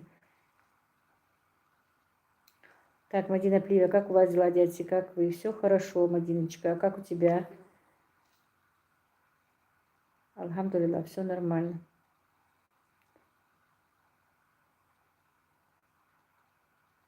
Так, Людмила Конопадская. Мой муж тоже родился в Кокчетавской области, Рыкбалакыкского района. Халид Бештоев.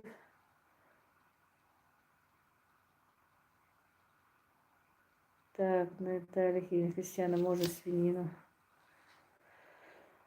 Так, добрый вечер. Опоздала, к сожалению, ничего. А мне кажется, мне хочется, чтобы ваши видео, наоборот, были длиннее. Я отдыхаю с вами, Наталья Шелемук, и телом. Когда человек искренне добрый, то это очень ценно. Спасибо вам большое.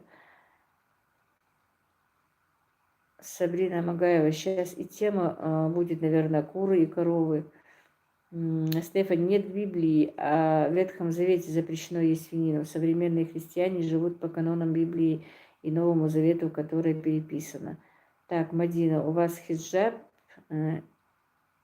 или платок на всю голову? Ну, не знаю, как его можно назвать. Хиджаб или платок. Скорее всего, ну, хотелось бы, чтобы был хиджаб, конечно. Так, Мадина, алхамдулилlah, все хорошо. Это меня я люблю кошек. Хорошая тема же у нас их 11. В принципе, у нас во дворе их не меньше. Просто в дом заходит у нас только моська. А так чужих котят, кошек во дворе навалом. Ну, и не то, что чужих, они бесхозные, наверное, их выкидывают, они к нами бегут. И приходится их всегда поить молоком. Они только слышат, что я взялась за железное ведро идти доить корову, все становятся в очередь. Один тут. Да. Между прочим, вот пойдет разговор о коровах и так, Мухаммед Амин Евлоев, Мялхуб, ну, надеюсь. Да, Люба Шубина, вся Ингушетия в кошках нам постоянно подкидывали. Так, Юлия Россия, а перепелки как давно не показывали? Перепелки ничего, которые выросли, но мы многих потеряли. Так, Сабрина Магаева, а я? Я уже, по-моему, месяц, как у меня корова с больным глазом ходит. Никак не могла справиться с ним. Так, оповещение пришло от Хадижи. Так, Мухаммед Амин, это что там кричит? Что у нас кричит? Ты? Сова. Сова? Да. А я не слышу. Я слышу. Ждем следующих роликов. Нравится ваш рынок приготовления свиных блюд хозяйства. Так, Наталья, у нас тоже и кошек, и собак полный двор. Младшая сына приносит котят и щенят, а я потом их обхаживаю. Халид, доброй ночи вам. Спасибо тебе тоже. Махмед Амин из Сова. Точно Сова? Да. Я, например, не слышу, если честно. Ничего себе, Махмед Амин, у вас слух такой. У меня слух вообще Я одним ухом вообще практически не слышу. У меня это заболевание еще давнишнее. Поэтому я не улавливаю, например. У нас, в принципе, здесь очень много сов. И я про глаз коровы.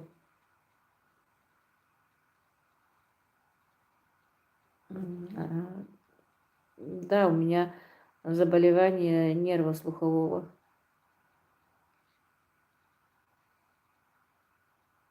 Не говорите. У Махмеда Амина прекрасный слух. Так, Мадина.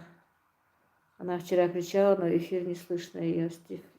Стефания, 11 кошек, у меня один кот, у нас квартира, а так бы я льва завела.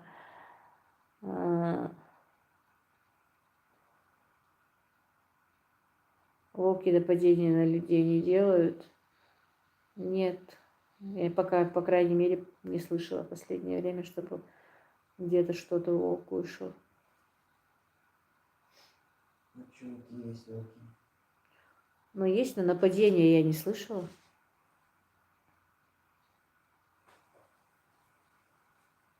Хорошо, что я не слышу. Все-таки есть суеверие, что если совы кричат, что-то бывает. Но я не суеверная. Нет, про сов нету такого. С определенного времени я не суеверная. Раньше была очень суеверная.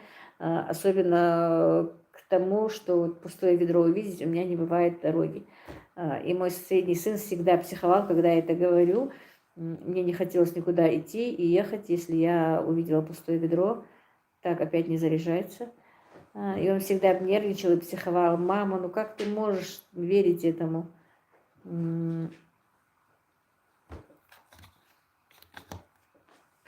А леса и природа, все сохранилось. Да, в принципе, да, все, что у нас было, то и есть.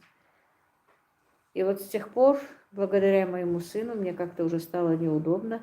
Я с тех пор не верю в примету, что если я увидела пустое ведро, то у меня не будет дороги. И, между прочим, перестала этому верить, перестала обращать на это внимание, и все нормально. Так что, наверное, я и совам поэтому не верю. Я все-таки вернусь к своей корове. Месяц ходила, мазала ее мазью, у нее тек глаз, но никто мне ее нормально подержать не мог, так как могла, промывала, но все-таки глаз сильно тек и уже гноиться начал. И сегодня мне любите Зок? Когда-то, да, смотрела, но сейчас давно не смотрю. Сейчас вообще есть он? Зок? Да. Опять? Друзья, насчет телевизора сейчас я практически телевизор не смотрю. Так, если мельком на кухне минут 5-10 что-то еще посмотрю, а так нет. Тема пошла про корову. Я хочу просто поблагодарить моего ветврача. Я ему и самого поблагодарила.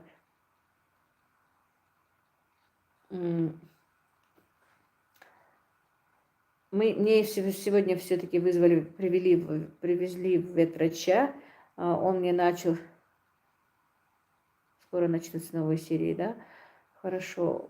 Он промыл мне глаз ее, мы еле-еле ее удержали. И потом уже, когда он уже начал уже собираться, ну-ка давай-ка еще хорошенечко посмотрю. Оказывается, прямо вот внутри глаза у него был клещ, представляете? Насколько бедная корова моя почти месяц мучилась. И я просто благодарна ветврачу, который мне... Он уже второй раз у меня в этом году спасает мою корову. Так, Наталья, у нас в поселке шакалы заходят стаями, они кричат, как дети, ночью жутковато. Ой, да, это жутко, конечно. Вадина, кстати, на канале ГТРК Ингушетия скоро начнется реалити-шоу СУФ. Ну, посмотрим. Мамед Амин. Ого, клещ вырос еще, наверное. Да, вот именно, он вырос огромный такой. А из-за того, что рядом с ним был гной, я его не видела, что это клещ. Он Главное, пока он промывал, врач тоже не видел, что это клещ, а потом как-то он присмотрелся и говорит, хорошо, если бы мы сейчас не вытащили, то глаз бы потеряли, потому что там, говорит, могли быть еще и маленькие клещи появиться. Так что в этом году он мне второй раз спасает корову.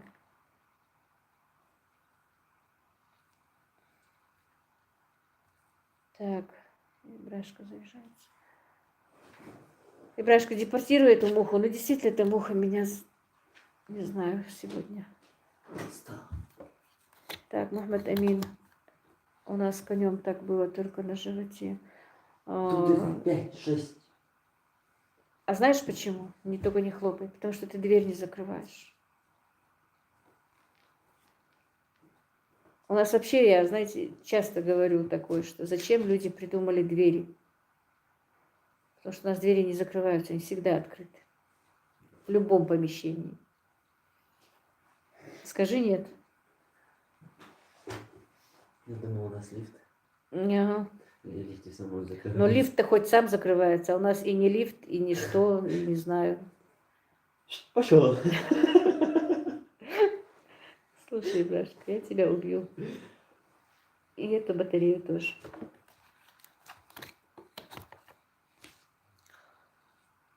Так, Мадина, расскажите про девушек СУФ.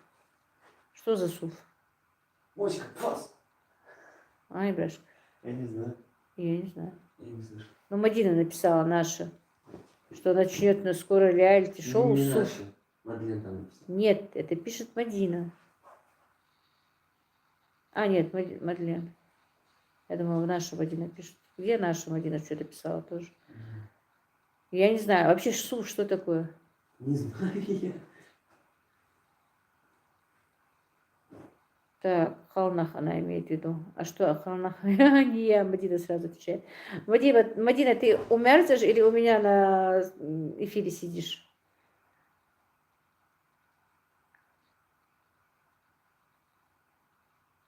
Я позу. Когда Ибрашка женится? Ибрашка, когда ты у нас женишься?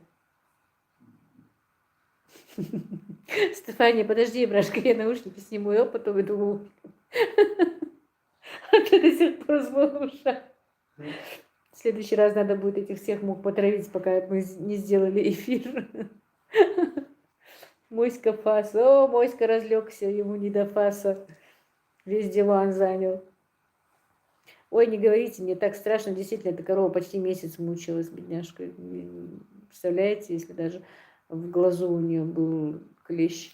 Из-за клеща она в этом году один сосок у меня потеряла тоже. И сегодня я ему, врачу, говорю, я говорю, сосок все-таки она потеряла. Он говорит, хорошо, что у тебя она жива осталась. А то действительно корове было страшно плохо. Она уже не кушала. Благодаря ему мы ее вытянули.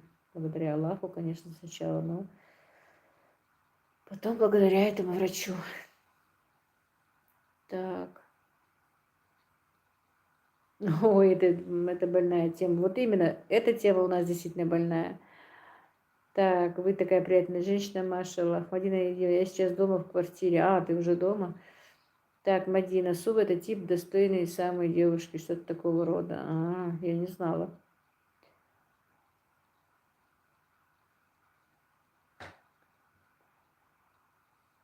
А, теперь я поняла. Сув мягкий, да.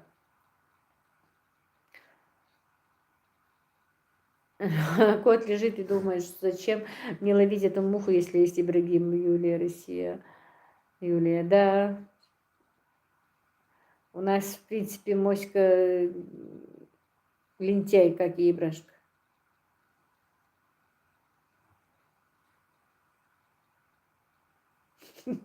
Ибрашка фасел.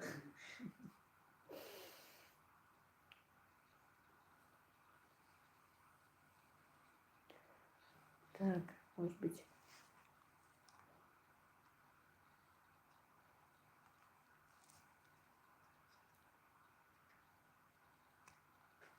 Между прочим, Ахмед Амин вспомнил, я что-то забыла про Хамхоева. Представляете, я про брата своего забыла, он давно не показывает. Нет, не спит, давай его, как раз не спит он. Кота. Так, а шуба обязательно в приданое? Нет, не обязательно. Да, да, Сан Халсаге, я теперь вспомнила про это. Так, ой, Моська. Не хочет он выходить. Ну-ка, ну-ка, тихо, тихо, Он тихо, тихо. пытается лечь. Он сейчас уляжется на клавиатуре. Вот так. Все. Убежал. Так. А,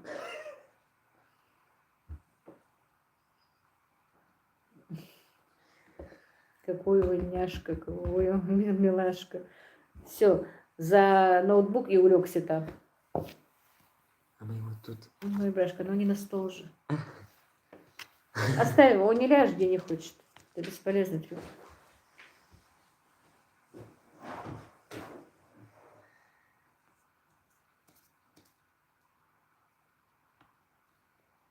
Так, приданое. Ну, не все девушки шубу везут, в принципе.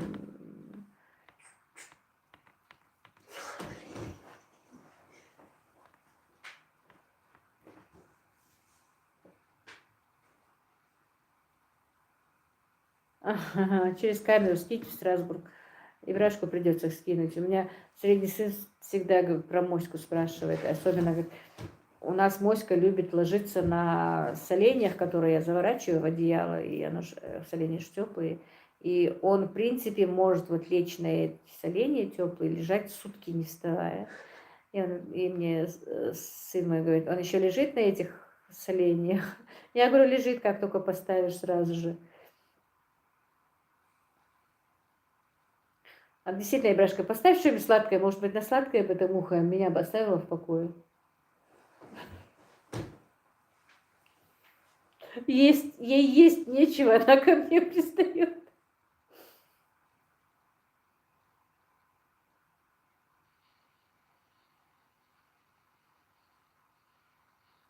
У нас гость из Франции, хорошо как.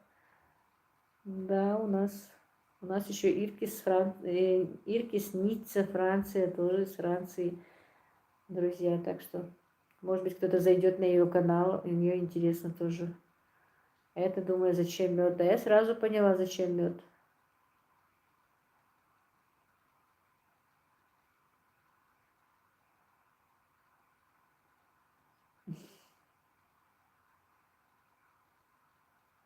Малика Албакова. Ну, это Малика знаток наш. Су вообще-то переводится как княгиня. Так, у нас тоже в этом году эти мухи Настен.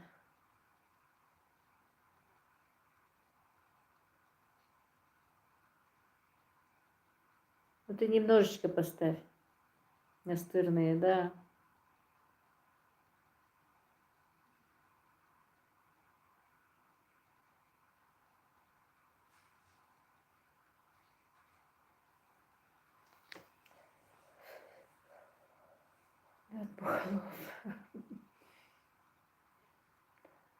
А где оно, варенье, варенье? А варенья нету открытого. Я бабушке последнее отдала.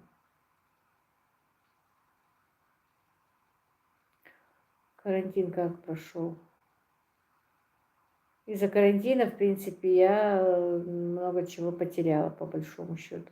За неделю до открытия карантина я и не думала, что он будет. Я открыла новое кафе. Но через неделю, как мы его открыли, пришлось как открыли, так и закрыть. И несколько месяцев сидели, нельзя было открывать, а потом что-то мне расхотелось открывать. И 2020, по-моему, потеряла на этом.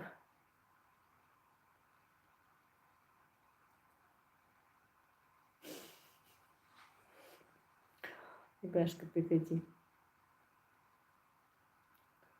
Так. Закрывали республику? Нет, нашу республику не закрывали.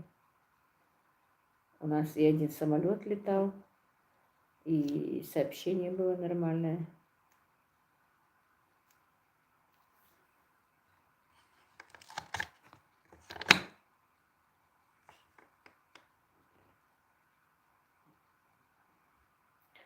У нас Костя, так, нет. Админ смешной Фатима Аксагова. А, я думала, все. А, наверное, в банке еще. Я не знала, короче, Игашка. Да, понесли потери из-за этого вируса.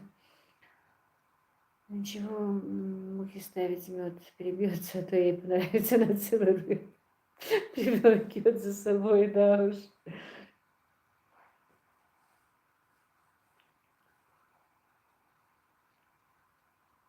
Действительно, в карантин много чего кто потерял, кто особенно работал в таких вот сферах, в кафешках, в ресторанах.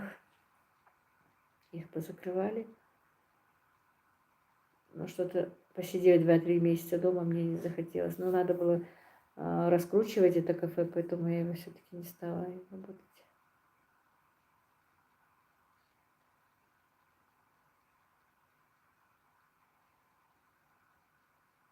Даже могу перекрасить. Где ты, на какой ты аватарке на коне?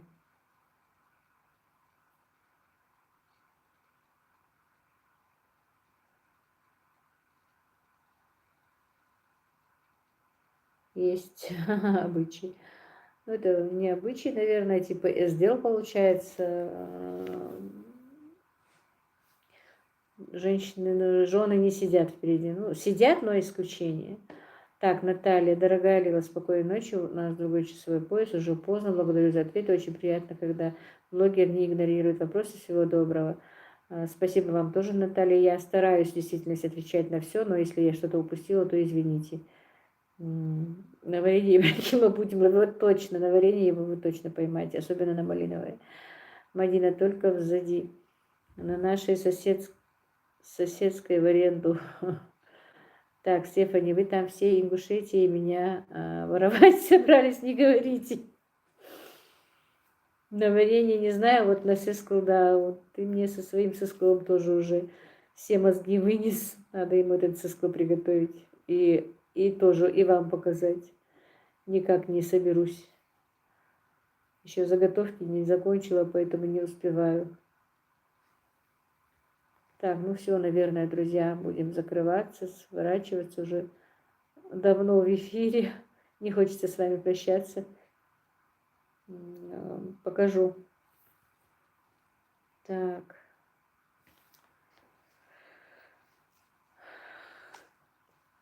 Друзья, мне с вами было очень приятно, особенно... Так.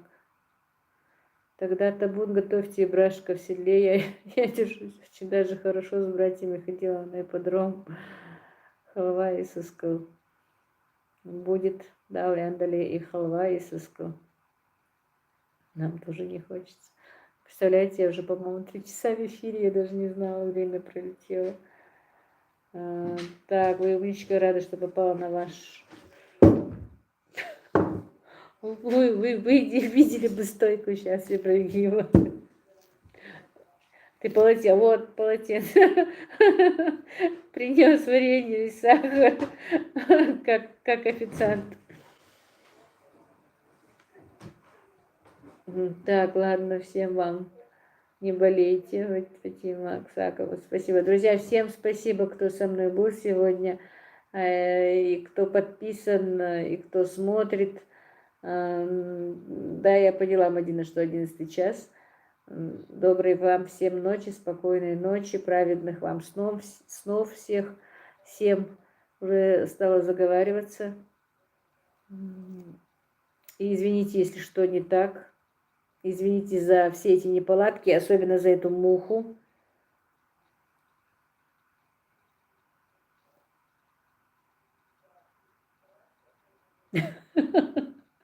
Ибрагим, я тебя убью. Сними муху. Спокойной ночи, Людмила.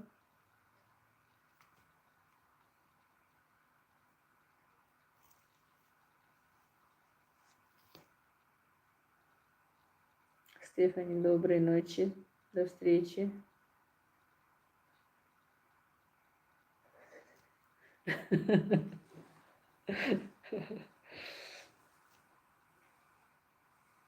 Юлия, спокойной ночи. Спасибо вам всем. Всем спасибо, кто был в чате.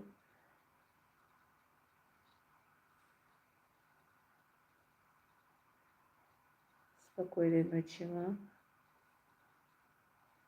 Лара, София Ротару. Ленка Бокова, пылесосом нужно ее поймать. Короче, нам муха эфир сегодня сделала. Следующий эфир будем надеяться, что без мух будем. Так, Аза Алисаева, доброй ночи. София Гатара, было весело, спокойной ночи. Спасибо за эфир, было весело, спокойной ночи всем.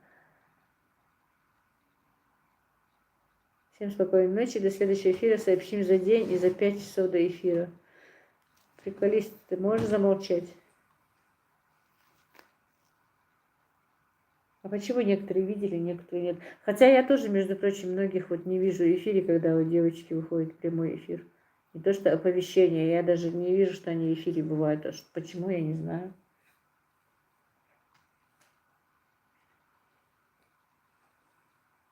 Мы поймали муху на лавине. Сабрина Магаева, спасибо за эфир, было очень весело. Спасибо, Лемко, всем спокойной ночи. Мадина Индио объясняла Хелга. Спокойной ночи, Мадина. Ахил объясняла. Люба Шубина, здоровья вам и долгих лет жизни. Вам тоже спасибо огромное, Любовь. Люба. Стучится кто-то?